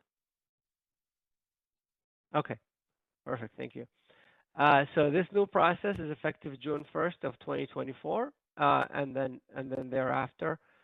What we did is the process is essentially for the CAISO to calculate, like I said, available transfer capability on the enterprise, and based on these calculations and the criteria and components that we identified, we would establish and grant wheel through reservation priorities to those who request it.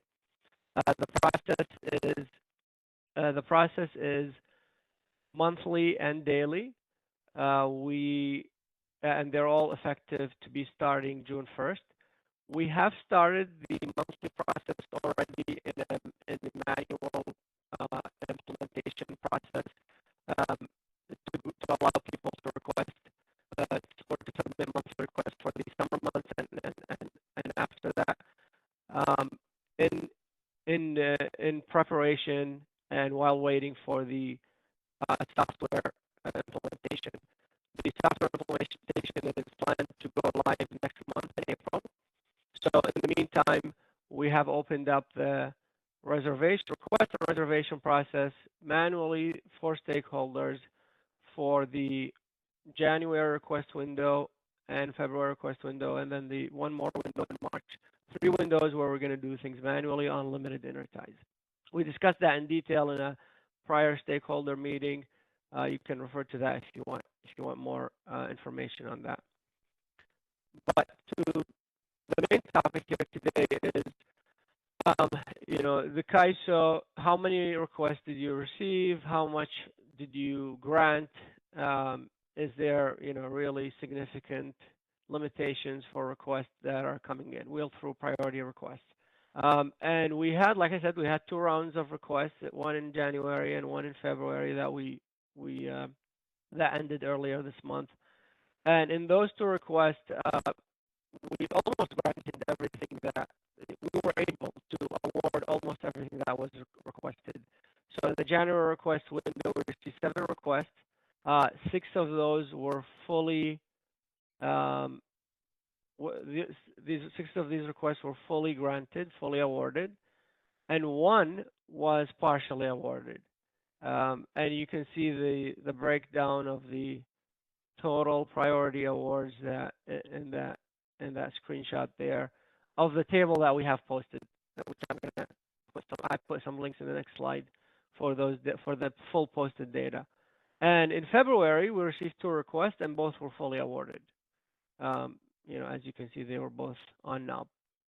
So barely any kind of limitation so far, mainly because we saw sufficient ATC to grant these requests. And then before I open it up for questions, one more slide. This slide has the full, you know, some of the useful reports that we posted already, and we update regularly. The first report is the calculated ATC that is available for priority wheel reservations. Again, like I said, in the manual interim process, we're doing this on a limited number of intersites. Once the tools go live, this will be comprehensive of all the intersites at the CAISO BAA. And then the second link is for the priority wheel transactions that we've done already, the awards that we granted, which I shared segments of in the prior meeting. Are we having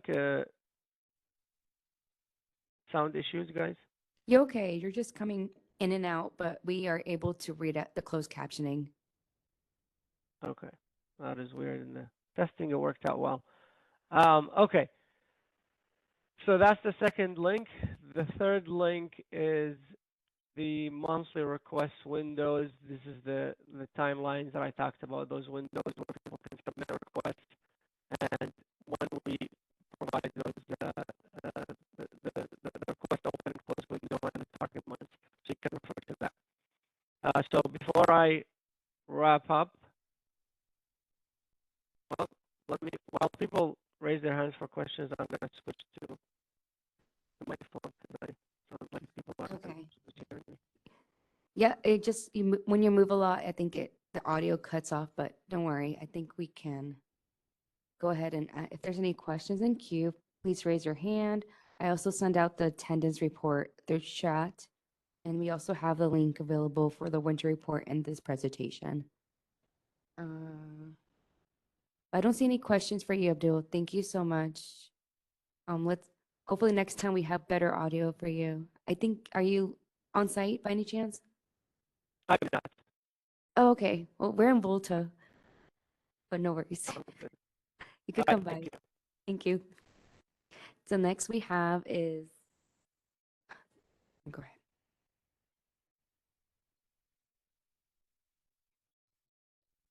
Adrian, can you pass the presenter to boardroom, please? Thank you.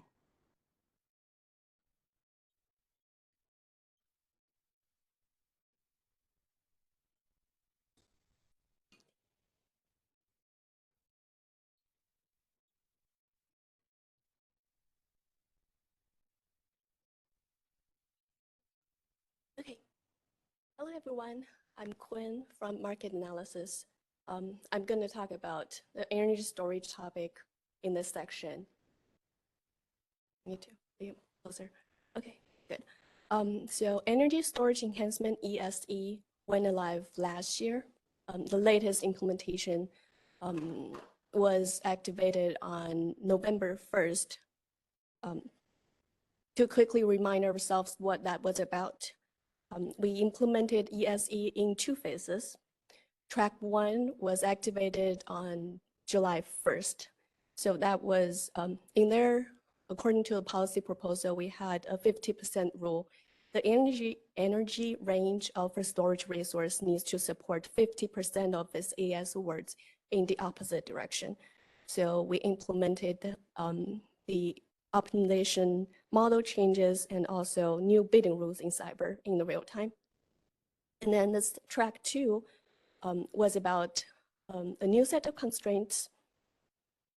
We introduced a new set of constraints with this term attenuation factors. The main focus there was to incorporate regulation in the SOC, state of charge management for storage resources, to enhance efficiency and reliability in our storage management.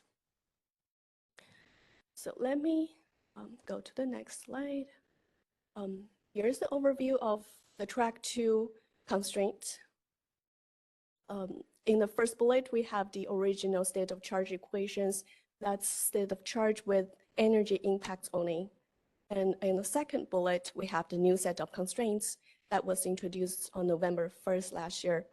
In there, we have these regulation up and down variables in there, and the variables highlighted in red are the multipliers. We did the projection of the actual use and use those as the multipliers for regulation in the equations. Those are anticipated impact of regulation in the real-time state of charge.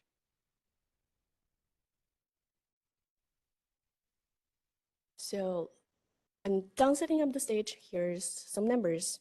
We start by looking at the proportion of storage resource in the regulation requirements. Here, the x-axis show you the month, and the y-axis is in percentage. So each vertical bar here, or vertical box plot here, is the distribution of the LESR share of regulation requirement in IFM. Over the past 12 months, there's no significant change in the regulation up shares going across. And on the regulation downside, we did observe a drop in July, aligning with track 1 go live. And then there was not significant change with the track 2 implementation starting in November. Zooming in a little bit, we have September through end of February hourly profile of the LESR percentage share of regulation up requirements. No significant change with track 2 implementation starting in November. We see some higher share of RU requirement in the early hours of the day. And the trend is pretty steady for the 6-month period we're looking at. Coming into the regulation downside, this is the hourly profile of the reg down share of storage resources. We see some smaller numbers at the afternoon peak hours, close to 0 in some cases, and the trend has been consistent since September through end of February this year.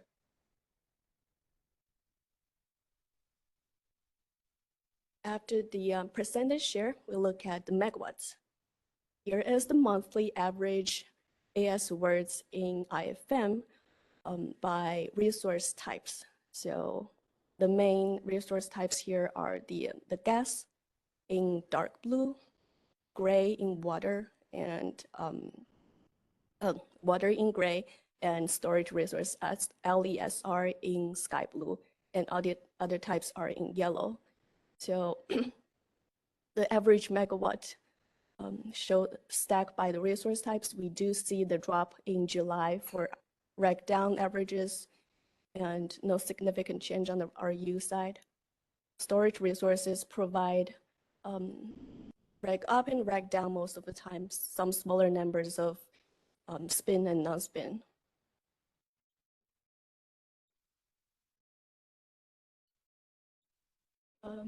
Okay, so taking out LESR alone, taking out storage resources alone, this is the AS awards in IFM by monthly distribution. So the month across the x-axis, the y-axis are in megawatt. You see some more details in these distribution box plots, like the summary statistics there.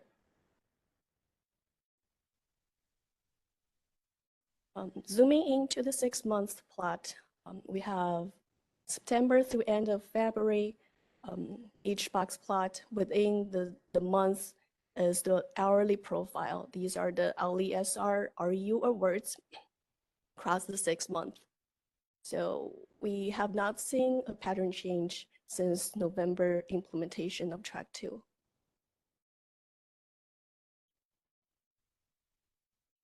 Break down the words in the day ahead market. Same story here. So the pattern has been consistent. The regulation down megawatts have been high in the midday hours when there's also plenty of solar production.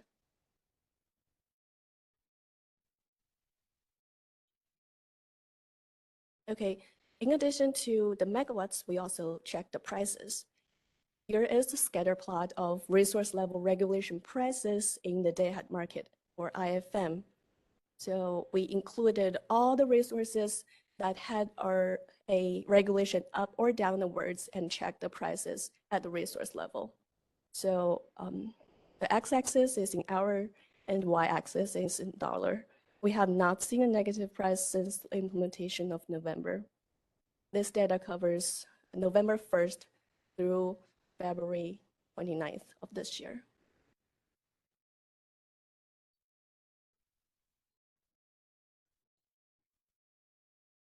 Coming to the real time, this is the real time resource level regulation prices. Again, where for all the resources that were getting regulation up or downwards. On the real time, same story here. All the prices are non-negative.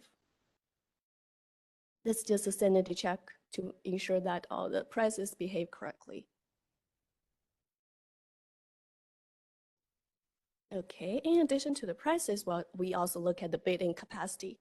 This is the regulation bid-in capacity in the day-ahead market from June 2023 through end of February 2024, breaking down by price buckets. So we don't see a significant change after implementation, either from track 1 or track 2, and you see the gradual increase in the total capacity that's due to new resource entry. Again, coming into the real-time side, this is regulation bidding capacity in the real time. From June 2023 through end of February 2024, we don't see significant change with the ESE implementation, just a gradual change with the new resource entries. Okay, let me pause here for questions before I switch gears.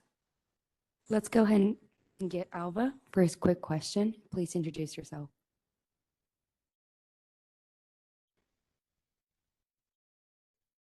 Can you hear me? Yes. Great, thank you.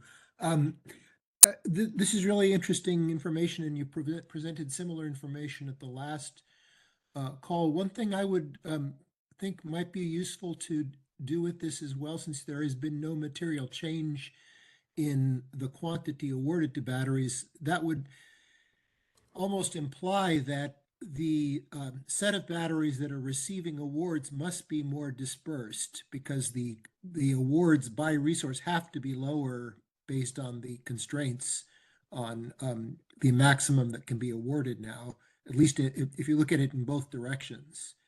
So I'd be curious to see maybe in a future presentation if the set of resources, that the number of resources that's receiving awards has increased.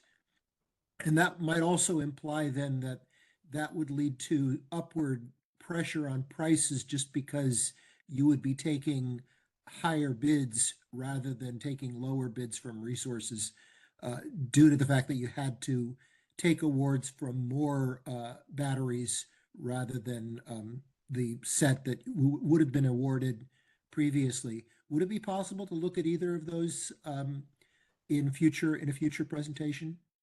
Yes, that is a very good suggestion. We can include those in the future presentation.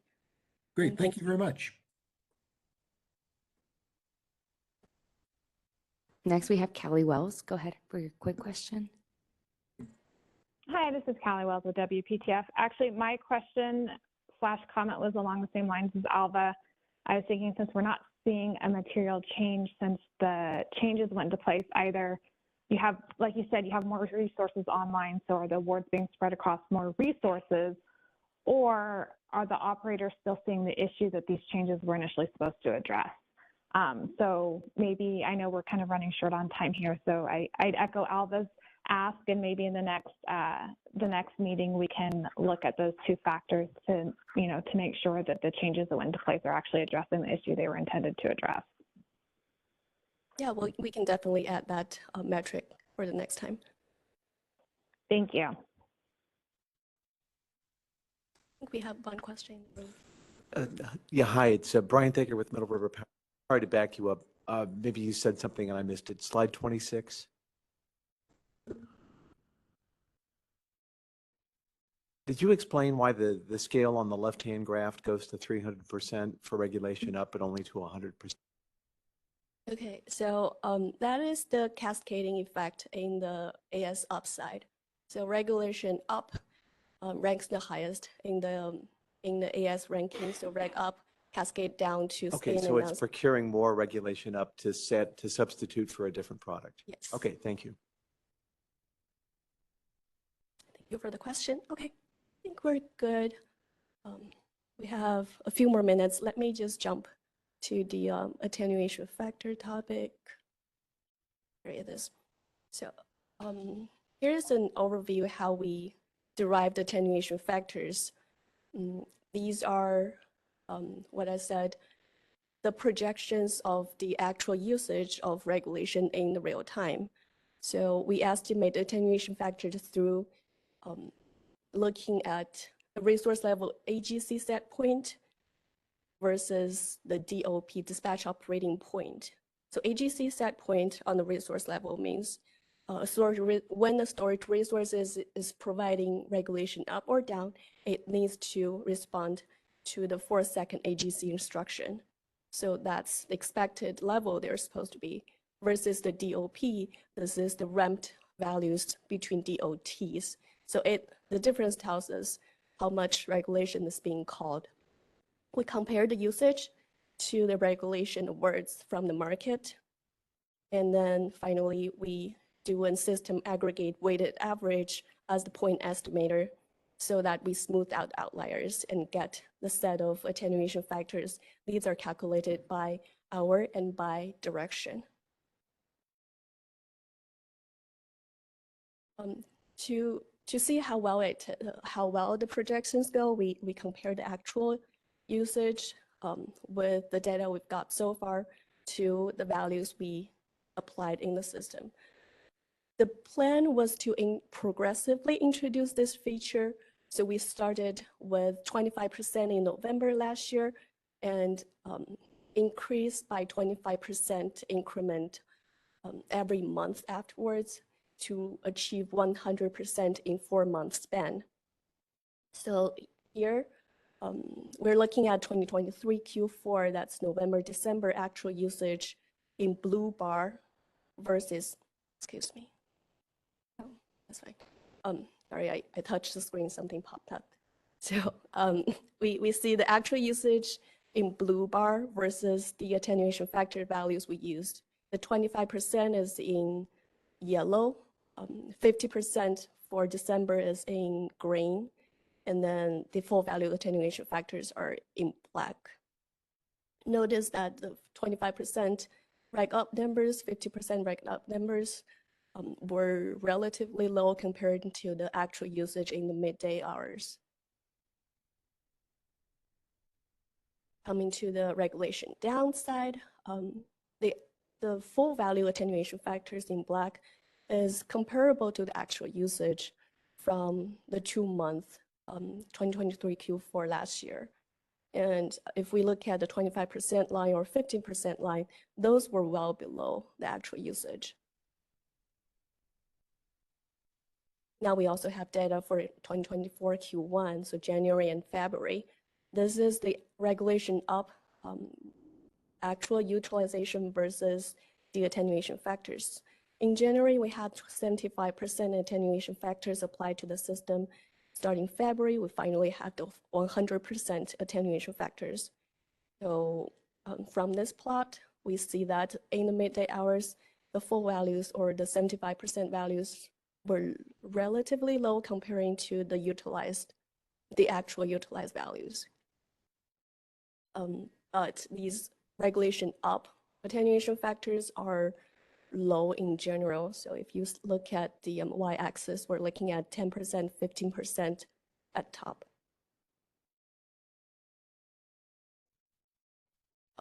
This is regulation down utilization versus attenuation factor projections for Q1 2024, January and February.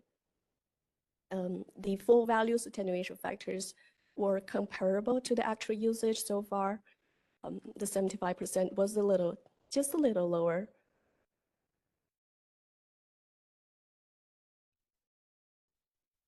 And lastly, we have these 3 sets of attenuation factors so far. So we compare them across. We have 2023 Q4 in yellow, 2024 Q1 in gray, and 2024 Q2 in dark blue. We calculate these new values in a quarterly manner, and we post the values 1 month prior to the quarter. So the 2024 Q2 values were posted on February 29th already on the CAISO website. When we compare these values across for the regulation upside, the Q1 and Q2 values are pretty much comparable with just RNA 19. 2024 Q2 has an increase in the RU attenuation factor percentage. But again, overall, we're looking at 10%, which is fairly low.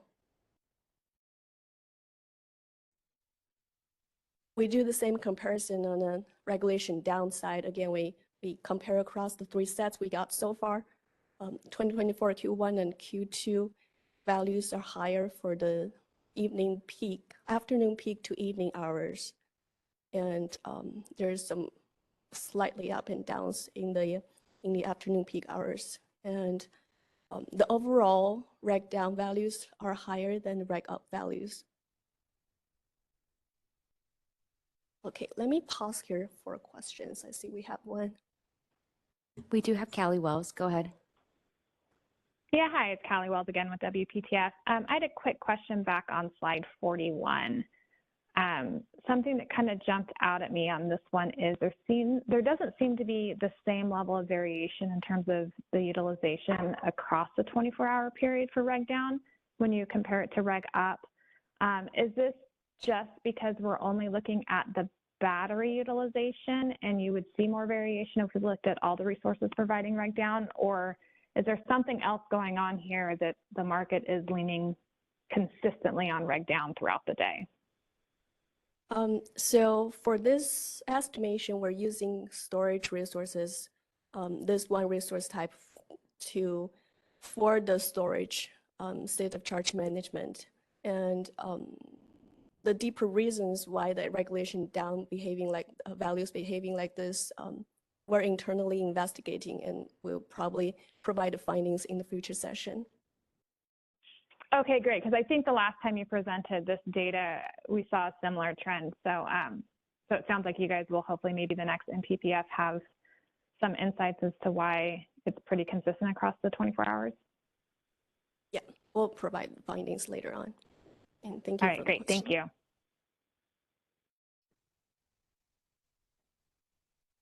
Okay, no more questions. Let me just jump through the last 3 slides. I'll just touch on the resource deviation.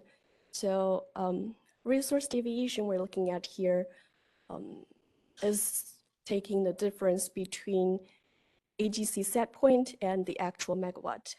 So actual is where the resources actually are, and AGC set point is the target. It wants the system wants it to be. Ideally, we want to see small numbers to 0 deviation, because storage resources usually are able to follow very closely.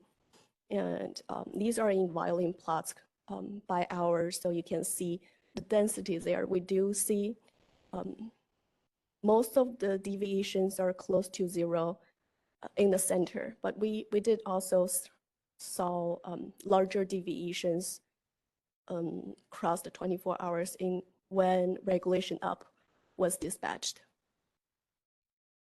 Yes. Yes, Brian Thaker with Middle River. Does a positive deviation mean the resource is producing more or less than the set point signal? So I was taking AGC minus actual.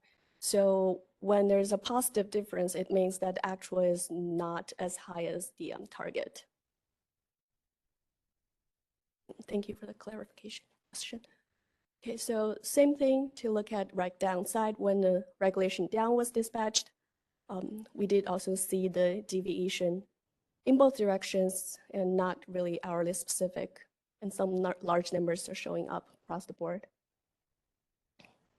And this final one, we're looking at resource deviation in megawatt on the y-axis versus the percentage SOC on the x-axis. The top and bottom 20% of SOC percentage are shaded in gray. There are a lot of data points here clustered in the center. The main takeaway is that extreme points are showing up when the SOC is close to upper or lower boundaries. Okay, the rest are the normal deck. I'm not gonna go into the details for these things. The main takeaway from these 4 slides are the SOC or energy trends have not been, we have not seen significant impact on these trends since November. And you can let us know if you have any follow-up questions in this section. Any final questions before I hand it over to Guillermo again? No more questions. Okay, and thank you.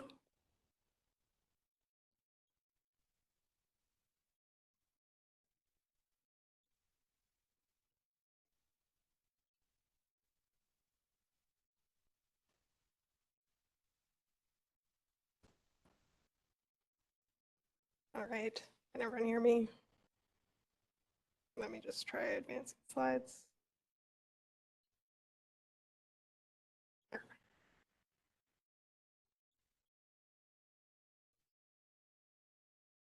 Sorry. Should we skip through to the, yeah, okay. So we're just updating our reporting on FRP performance, and I'm just going to move through to these slides. So the metrics that we have reported on historically are coverage, requirement, and exceedance. Here is the summary of the monthly FRP coverage for CAISO and the WEIM area. Flex ramp up is in the upper row, flex ramp down on the bottom. Between 2023 and 2024, we're seeing coverage values in line with where they were in 2023. So that is the summary here. I will note that our February 2024 values are coming from a period that was not entirely complete for February, so these values will be slightly different in the next update. Oh, sure. Sorry. My name is Alicia Monsunobu. I'm with the short-term forecasting team with CAISO. Thanks. Okay. And looking at FRP requirement, similar comparison here between 2023 and 2024. Values were in line with where they were February of 2023. And for exceedance, we see slightly higher values in February compared to last year. And this may be just a case of different weather patterns this February compared to last year. Exceedance as a metric is slightly more prone to extreme values. So slightly different values that are higher than last year, but not of large concern from our perspective. Okay, and just a summary slide here to introduce some coming updates to the FRP reporting. We want to create a report that is more holistic. When we present any one of these metrics individually, they can't capture the entire picture of FRP performance. So looking at this diagram on the right here, there are different areas of interest that we want to focus on. So informativeness, usability, calibration, costs. These have all been pieces that we've discussed in other meetings like the Market Surveillance Committee. But calibration, meaning sort of our coverage targets, cost being our average requirements. We want to have performance that improves in multiple areas, but not just holds, a very large extreme requirement so that we always hit our target coverage. We want to be able to have a more robust metric that captures calibration with other pieces like cost and usability. So the metrics here, we've been presenting on coverage, requirement exceedance. Pinball loss is a proper scoring metric that we're also working with, and there are more proper scoring metrics that we want to incorporate into our reporting. You could look at FRP performance directionally or overall, and then periods. You could look at all hours equally, wait for critical times like peak or max ramps, and we want to have a metric that basically incorporates all of these different areas of interest. So this is a coming development that hopefully you'll be seeing soon.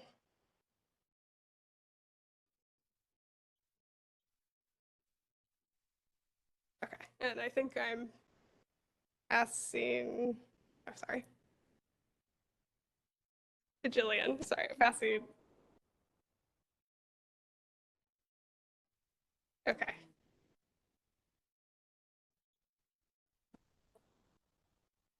Pause. Okay. I don't. Pause. We need an update on the mic. Okay. What's that? 1:15? All right. Okay, all right, okay. For those that are not in the room, we're just updating the slides quick and passing it off to Jillian. Perfect. Other people are better at this than I am. Thank you so much for your help in the room. It's kind of nice to have help in the room instead of being virtual all the time. All right, so my name is Jillian. I'm here to give just a quick update on ongoing policy initiatives. And if I can be as clever as my colleagues in the room, I will advance the slides here.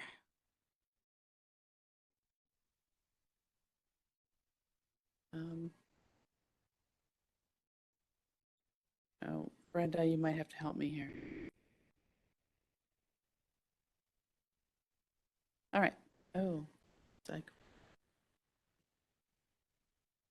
I don't know what. It's because you have it. Well, that. Thank you. You also use this. Okay, thank you. All right, who thought that being in person was easier than remote? So just brief updates. The extended day ahead market and day ahead market enhancements obviously have been filling a lot of our time and effort on our part and on your part as well. On February 16th, we filed a narrow compliance filing requested by FERC. The ISO continues internal implementation activities. That's going to be a very heavy lift. LADWP Oversight Board voted in February to authorize the beginning of preparations to join EDAM. We're super excited about that. And Pacificor and Bank have also indicated their intent to participate in EDAM. So those are exciting developments. EDAM Go Live is targeted for spring of 2026, which on the one hand seems forever from now, and we all know that will be right around the corner in no time. So looking forward to that. A lot of work between here and there.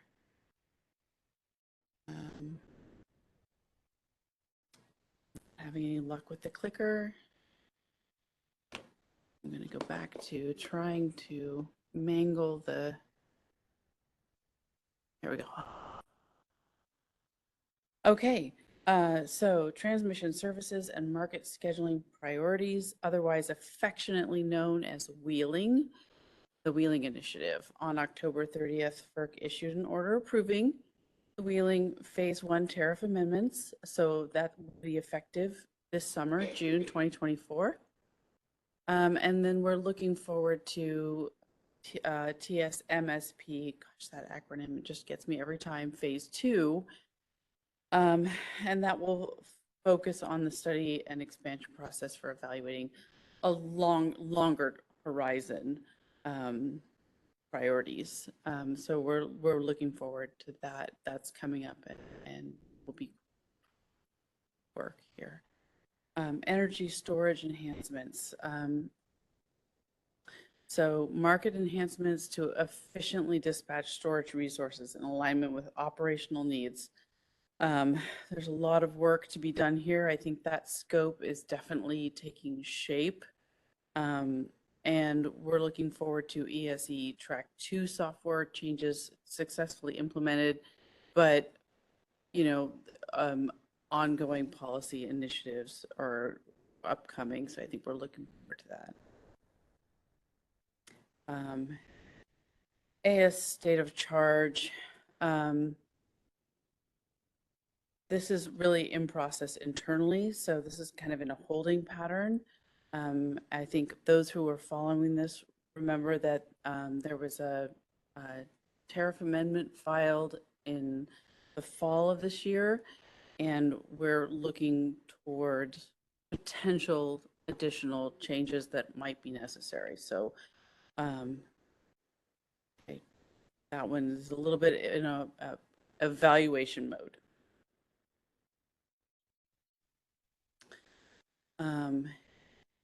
EDAM ISO BA participation rules. So the scope of this is really looking at how the ISO as the BAA participates in the extended day ahead market. And all this has been approved by the Board of Governors in September. We filed it in November, and we are planning PRR changes to further define the policy changes that were developed in that process. So that one's really kind of wrapping up.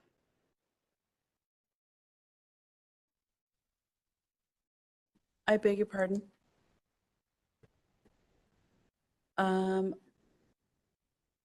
Did they issue an order last week? You know what? I am not real time on FERC as much as I would love to say that I am. So maybe one of my colleagues has a real time update on that.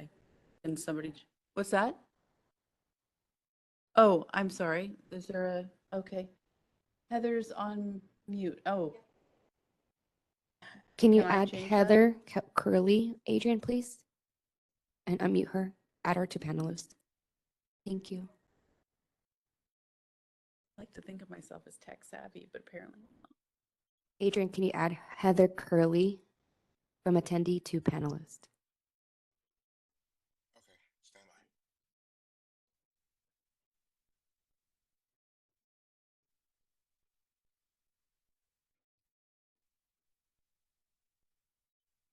I'm sorry, everyone. I was traveling today, so apologies for making you wait for the update. But yes, FERC issued an order approving the initiative on Friday. This is Heather Curley from CAISO Legal.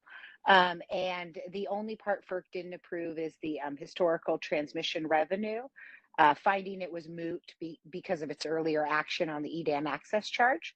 We'll be working with stakeholders and doing some further action on that, but the other pieces listed on the screen were approved last week.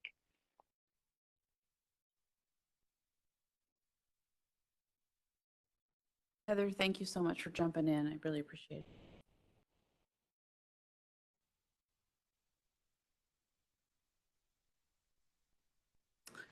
Okay, so RSC enhancements phase 3. This one is so highly technical. Obviously, we're continually working on enhancements to improve the RSC mechanisms for WEIM. This is, undergoing continual analysis, including following the recent stresses on the system from winter weather events. So we're looking forward to a Q2 2024 launch. And, as for technical evaluations, I would have to defer to other folks, but this is definitely a very technical and ongoing effort. Not sure why this one is in red. We're really excited about day-ahead sufficiency. I beg your pardon for the aggressive font here. But we did publish an issue paper at the end of the year, and we held a stakeholder meeting again right before the end of the year to discuss the issue paper on this process to ensure that the ISO BA is on track to meet its EDAM resource efficiency evaluation, RSE again. And so that one we're looking forward to stakeholder participation and appreciate that that's ongoing.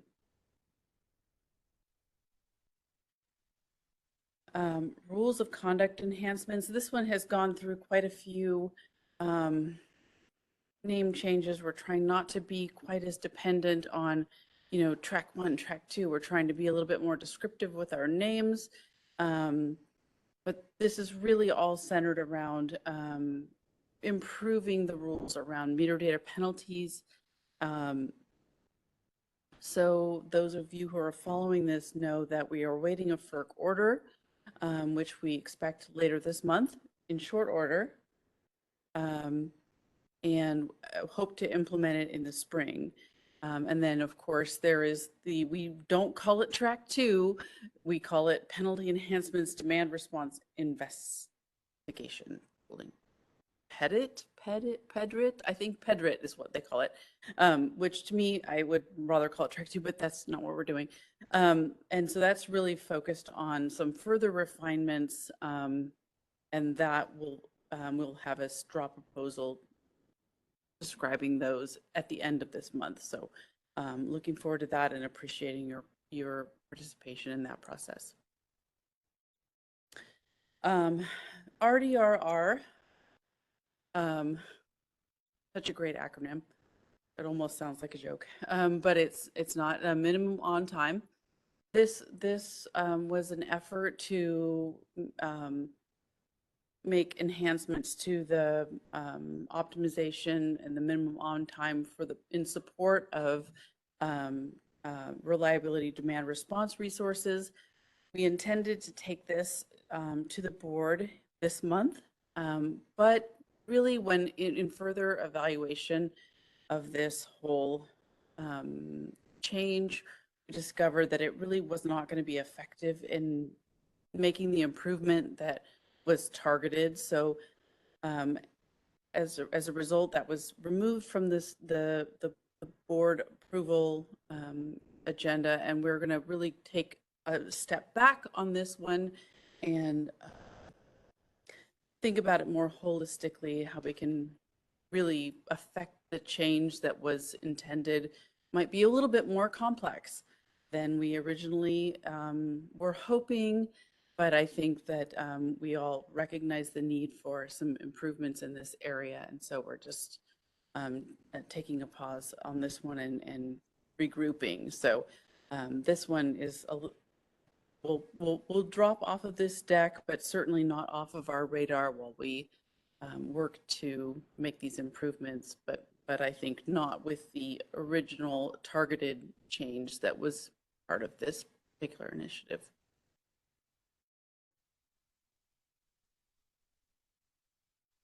Generation deliverability review, methodology review. So this is an initiative just to respond to industry concerns with access to deliverability for resources that are trying to compete in the procurement process. This is a fact-finding mission and an outreach initiative.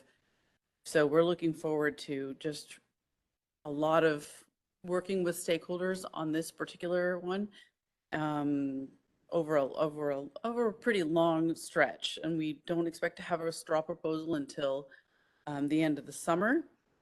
Spending a lot of time in the spring and the summers responding to industry concerns. Interconnection process enhancements, track 2. We're working with to enhance the ISO's generator interconnection and deliverability allocation procedures. This is track 2 of the 2023 process, finished up in December, and we're looking forward to having the draft final proposal, or the final proposal, I beg your pardon, at the end of this month.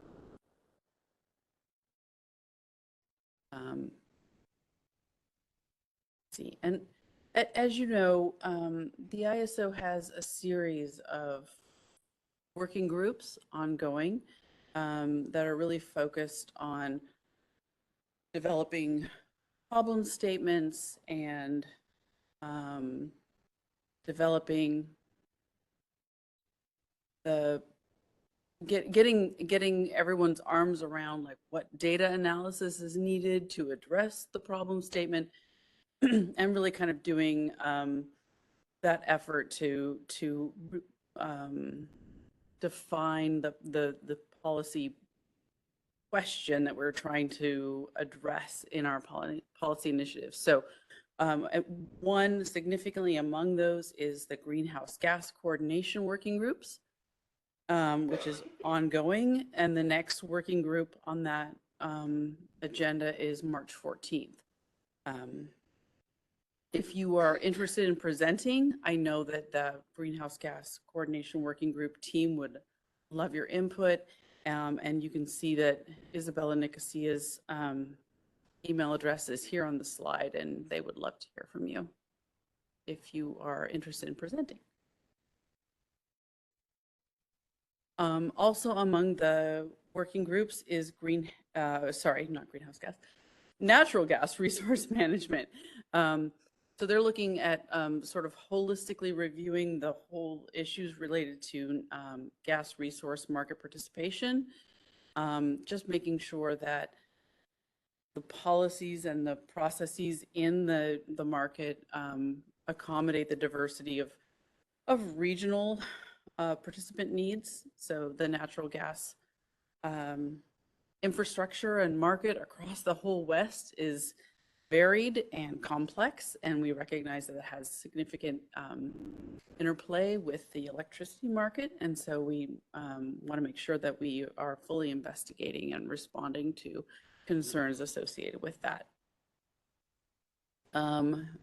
So the status on that is that they are working on the problem statement development and looking forward to issuing a straw proposal in I'm not sure this date is correct. I think that date might mean to say March 2024, but I can double check this slide. Oops.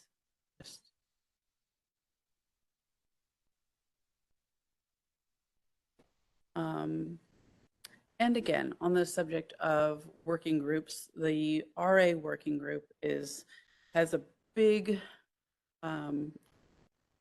agenda on its plate, I guess.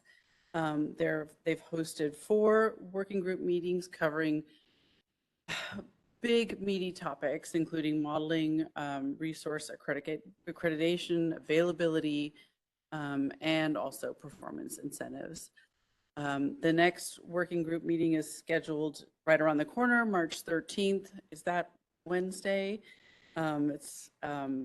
And if you'd like to present, of course, it's right around the corner, but if you would like to present, please let Partha know, and his email address is included here on this slide as well. I'm sure you all have Partha's email address on,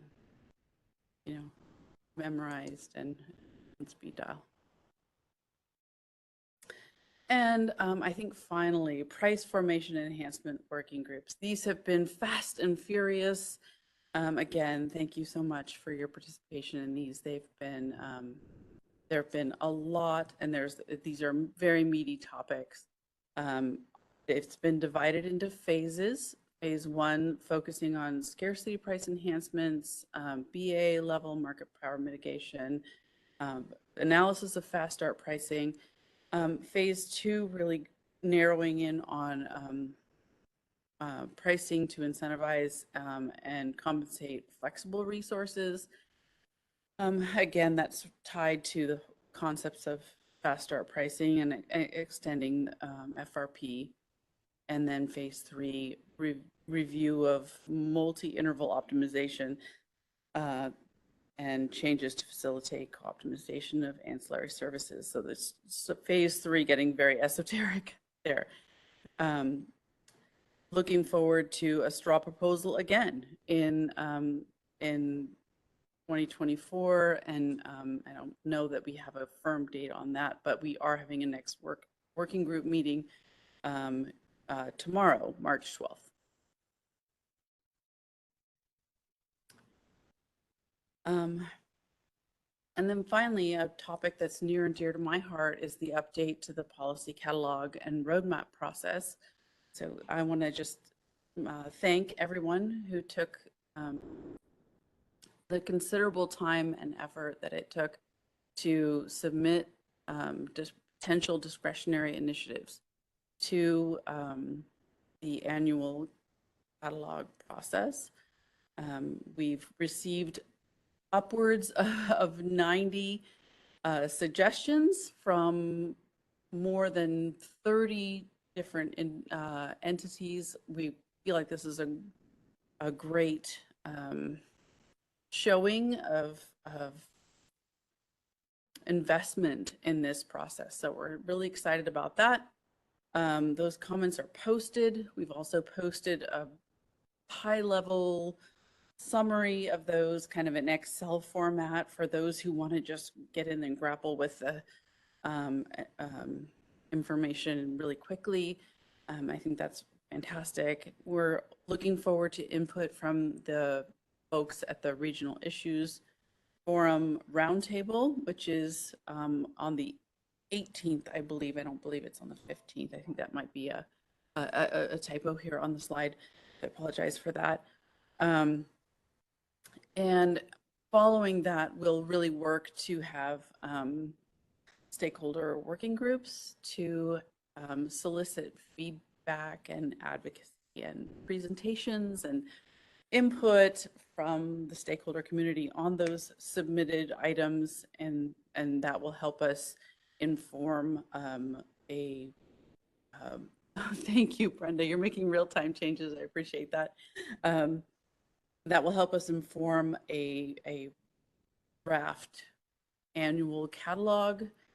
We'll have comments due on that, and we'll really appreciate your comments. I know that there was so much participation submitting initiatives that we are optimistic there will be round comments on that draft catalog, and from there we'll work towards the final catalog at the end of the summer, May, June timeframe. So let's see, I don't think I have any other slides. And I know I'm standing between Trang is standing between you and lunch. Okay. No worries. Thank you. We'll have Trang come up, but just a quick recap. I did put in the chat the FERC order for the ISO EEDAM, ISO BAA for ER 24379, and also the links to the summary of the 2024 annual catalog submission, and also a clarification on slide 125. Generation deliverability methodology review initiative is complete and it's moving towards implementation. So take it away, Trang. All right. Good morning. And again, thank you for joining us today. I am Trang Vo, the release manager at the CAISO, working with the project management group. So actually, before I begin, the release plan update is provided every other week on Tuesday at the release user group. Our last release user group was last Tuesday, and our next one will be this following Tuesday. So you're always welcome to join us in those meetings for release plan updates and throughout the year. All right. So we'll start with the release plan summary and what we have on the horizon. For summer 2024 release, we have transmission service and market scheduling priorities phase 2 broken out into the implementation of monthly and daily, as you heard earlier in a few other presentations. We have the transmission exchange agreement, an ASSOC retroactive enhancement to settlements. And then for our independent 2024 releases, we have RSEE phase 2 track 2. And then we have our infrastructure changes related to the URL and IP changes, as well as associated acceptable use policy modifications. Our TR system upgrade has completed as of February 28. We do have hybrid resources phase 2C for RIMS on for October 1st of this year. We have our CRR system upgrade that will have multiple production phases as well. And then FERC 881 for managing transmission line ratings for tracks 1 and 2. We added recently the highest emergency rating. And then looking further ahead, we have our spring 2026 release for the activation of day-ahead market enhancements, the extended day-ahead market, as well as the associated EDAM ISO BAA participation rules track A, and then the EDAM onboarding of PacifiCorp and Bank, and then the WEIM onboarding of BHE Montana. All right, so I will go through the individual initiatives and highlight recently completed or upcoming milestones for your review. So for each of the initiatives, we'll have a summary that does explain the initiative. So that's there for your reference in the presentation. So I'm going to cover just the milestones for these. So for transmission service and market scheduling priorities phase 2, you'll see in the settlement space that we did post the draft config file and release component summary for your settlements changes and incorporation and preparation into market simulation if that applies to you, as well as for production preparation. And then what we also have completed recently is the February 27 training on the monthly process. And that was in anticipation of and in preparation for starting the market simulation, which for the monthly process, and that did start last Monday on March 4th, and will continue through the month of March. What we have coming up is going to be a track 2 FERC filing for the study and expansion process for establishing wheel-through priorities on a long-term basis. And then on April 4, we have training on the daily process, and that is in preparation of the market simulation activities for the daily processes. And then in the production space, you can see that by April 17, we do plan to make available the new functionality to support the monthly process for the window that opens April 19. And then we will also have changes for the daily process, and all of the changes for monthly and daily will be in by the end of May to support the full activation by June 1st of 2020. Okay. This is additional milestones for TSMSP2, and you'll see that our focus right now is really on the market simulation activities for the monthly that is in progress, and then also for the daily that we plan to make available for Market Sim in the beginning of April. And again, you can see that we have a map stage outage this week that is impacting the execution of Market Sim, but we look forward to resuming the market simulation next week for the monthly process. All right, and this is just a reference overall timeline of the implementation. And then Abdul already presented earlier the different references, including the monthly wheeling through priority request due dates for production, and that is here as well. And so we'll move on to transmission exchange agreement. Okay. So this shares the settlements summer 2024 release and its associated deliverables. So you'll see that the first draft config file and release component summary published on March 4 also includes the TEA settlements changes. So we do have a technical specification for the CMRI API changes that plan to be published this month. And then we'll have a settlements and billing PRR for the BPM changes. And then the market simulation is anticipated to start April 8th and the production activation July 1st. All right. So I'll move ahead to ASSOC. So this is not its own initiative. This is more of a change to production that's included in the settlements summer 2024 release. So this is a little bit different than what Jillian referred to earlier. So for the ASSOC policy initiative, as Jillian mentioned, that is under internal review.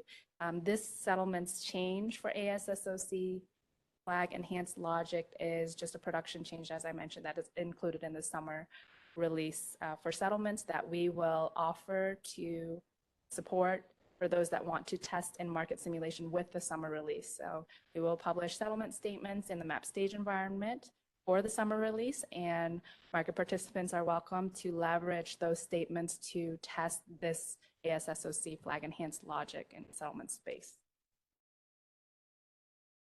All right, so we'll go ahead to the independent 2024 releases, starting with RSEE Phase 2 Track 2. Okay, so I want to draw your attention to the latest update here, which is for an implementation workshop that we have scheduled this afternoon at 3 o'clock Pacific. And this is really in response to the great significant and detailed feedback that we've received from customers on the RSEE Phase 2 Track 2 implementation, especially related to the validation of tags. So the purpose of the meeting today will be to present to our market participants our response to the feedback and then enhancements to the current RSEE Phase 2 Track 2 implementation for market participant review. So please join us and provide any additional feedback if you have it. We're looking forward to that discussion today. All right, so for RSEE, we have the refresher training that includes the LPT export e-tagging that is scheduled for this Thursday at March 14. You'll see that on the public calendar, and we're looking forward to having you join there. And that is just to be able to incorporate the latest implementation direction and also just remind you on the other features and functionality for the market simulation that includes the pro rata curtailment scenario, which we plan to resume in market simulation March 18 through April 5. And the production activation, so this is an independent release that we know has a priority to be implemented in production prior to summer. And of course, we want to be able to start the market simulation and get results from that prior to confirming the production implementation, but we do have a target prior to summer of this year. So I'll go ahead and move on to AUP and URL and IP changes. We have a weekly forum on Wednesday to go into detail about the cutovers of the UIs and the APIs. So I won't go over this in detail, but I do welcome anybody who's interested to refer to the previous presentations and recordings of the weekly forum specific to this. And then you're welcome to join us at the next call on Wednesday at 2 o'clock Pacific. Right. So move on to hybrid resources, 2C for RIMS. Not a lot of change here. Just know that we do plan to have a market simulation for the RIMS application for this initiative, and the schedule will be provided at a later time. And then for production activation, that's planned for October. And then on to CRR. So for CRR, we do have a market simulation that's planned to start in May and go through June as of this time. The target go live in production in August of this year. The next customer partnership group is actually on March 21st on Thursday, and that is available on the ISO calendar as well. So please participate in that for any additional information on CRR upgrade. Timeline is here for your reference, and we'll cover any changes at the next customer partnership group on March 1st. Okay. Next one we have for independent initiatives is FERC 881, Managing Transmission Line Rating. So at this time, we do have 3 tracks that are identified for this initiative. This one shows tracks 1 and 2. Track 1 for real-time reliability applications is on track for production April 1st, 2024 to add duration data. And then track 2 for the operational EMS and model and data and applications is planned for production Q4 of 2024. We do not have a market simulation plan for this initiative. We do have some training materials that are available on the RC portal at this time and then some also some outreach for those that are affected by this. The overall timelines are here for your reference as well. Okay. New to the release user group and release updates is highest emergency rating. So the BRS was published February 15 that outlines the changes that we have for this initiative. And most of those changes are going to be in OMS. And we did present the OMS changes in the technical user group February 27. And we also have changes that will be reflected in HANA for those that are impacted. So for the highest emergency rating, we will offer a market simulation, especially for the OMS changes for this initiative, and the production activation is planned for 2024. We're looking between Q2 and Q3 of 2024 at this time. Okay. And this is just a reference of the OMS changes that have been presented already. Go ahead and move on to the spring 2026 release. Okay. For DAME, you can see, as Jillian mentioned earlier, that we did file we did have another FERC filing February 16. And then we also have another BRS revision that's planned for this month. And that will be to clarify requirements in the BRS as well as align that with the latest filing. And then you'll see that we're still working through BPM modifications and PRR and identifying those. And so we're looking to be able to provide more information and summaries of the BPM changes prior to the actual PRRs because we don't expect PRRs to be published for a while. So we're trying to get you some information sooner on the BPMs. And then for this one, it was already mentioned that we do have the implementation working groups that we do expect to start up fall of 2024 for this. And then I think one other note that I had, oh no, I think that was it for that one. All right, so on to EDAM. EDAM has similar updates as DAME. As many of you know, we're following the DAME and schedule for EDAM. So we did have the filing that was aligned on February 16 that included both DAME and EDAM. And then we have also a BRS revision that's planned for March to include the latest changes and alignment with the TIERA. And then for this one, I wanted to draw your attention to the public calendar. We do this Friday have a call from the market access charge, or previously known or also known as the transmission revenue recovery charge. And so that call is on the calendar related to EDAM this Friday. So please participate in that if that is of interest to you. And the purpose of that is to present, I believe, what will be in an upcoming filing. Okay, so same for the BPMs here. We do expect to provide a summary of the BPM impacts and changes prior to the actual PRR, just to get a head start on that and get that information out to you sooner. And then for the EDAM and DAME activation, we did provide an update to the board at the last board meeting, and then and those slides are here for reference. And then we have EDAM ISO BAA participation rules track A that will be in alignment with EDAM's implementation. And then finally, we have our WEIM BHE Montana onboarding. This is a traditional WEIM onboarding that will have the similar milestones and framework for the schedule as previous WEIM implementations. All right. And again, our next release user group is on Tuesday, and the calendar is published for the rest of the year. and my contact information is there for any other updates. Thank you. Thank you, Trang. Next, we have Dottie. Go ahead. Perfect. Can you hear me, Brenda? Yes. Awesome. So good morning. My name is Dottie Vance, and I'm a customer readiness trainer. We just wanted to do a quick plug of the new training page that's located on the market participant portal. Users will need to have a certificate in order to access this page, again, as it is located inside the market participant portal, as you can see on the screen. This page is in addition to what we have on the Learning Center that can be found on the ISO's website. So if we go ahead to the next slide, you're going to see a sneak peek into this page. This page houses all the scheduling coordinator computer-based training videos.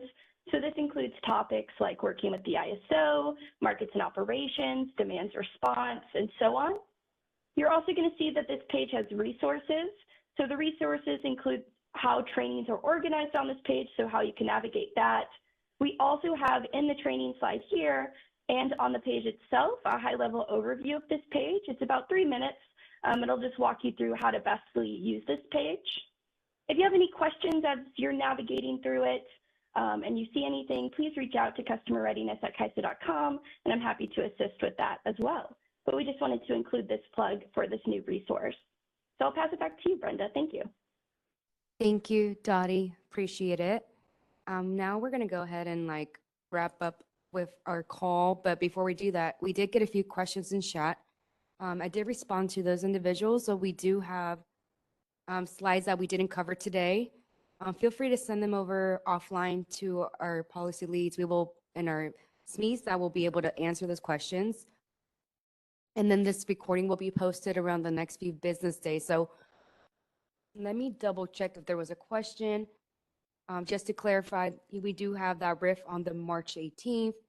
We also have a few links available right now for that upcoming winter report that was posted, as well as Quinn reviewed a few other reports that are posted also under documents. And so for today, we have the energy blog that has posted recently. And then also the upcoming MPPF meeting we have on the 27th is scheduled at this time. We also have a few slides that are not showing here right now, but I can show them later. But we do have the save the date for the Stakeholder Symposium coming up this year on October 29th and 30th. Feel free to, we'll be sending out a notice for that pretty soon. And also we do have a reception the day before. So it'll be a one-day symposium on the 30th with the reception from 5:30 to 8. And then we do have an upcoming NRI meeting on let me double check on that date really quick. Don't think anyone on my call is here, but let me double check really quick.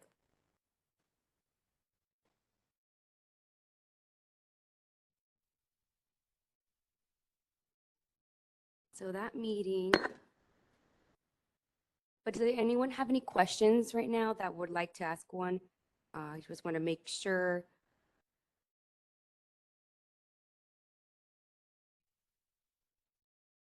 Adrian, can you pass me presentation rights for Brenda Corona?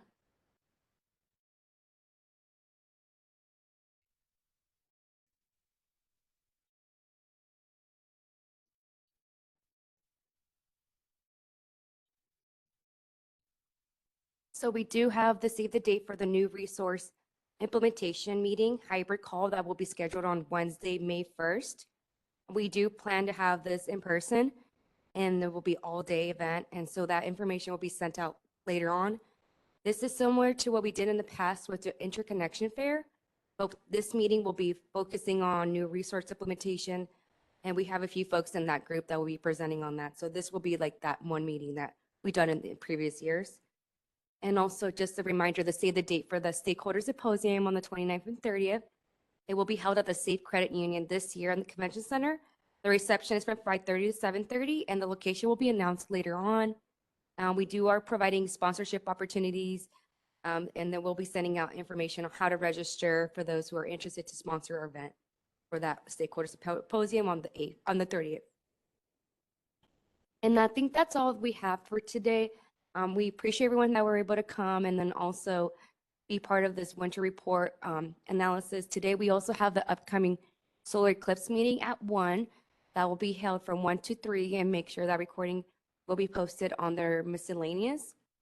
But this information for MPPF is on the reoccurring meeting. So other than that, thanks so much for everyone that's participated and added input throughout our meeting. Feel free to send in any questions to our ISO stakeholder affairs at kaisov.com. And we look forward to seeing you at the next June 27th meeting. Okay, Adrian, we can go ahead and close this call. Thank you.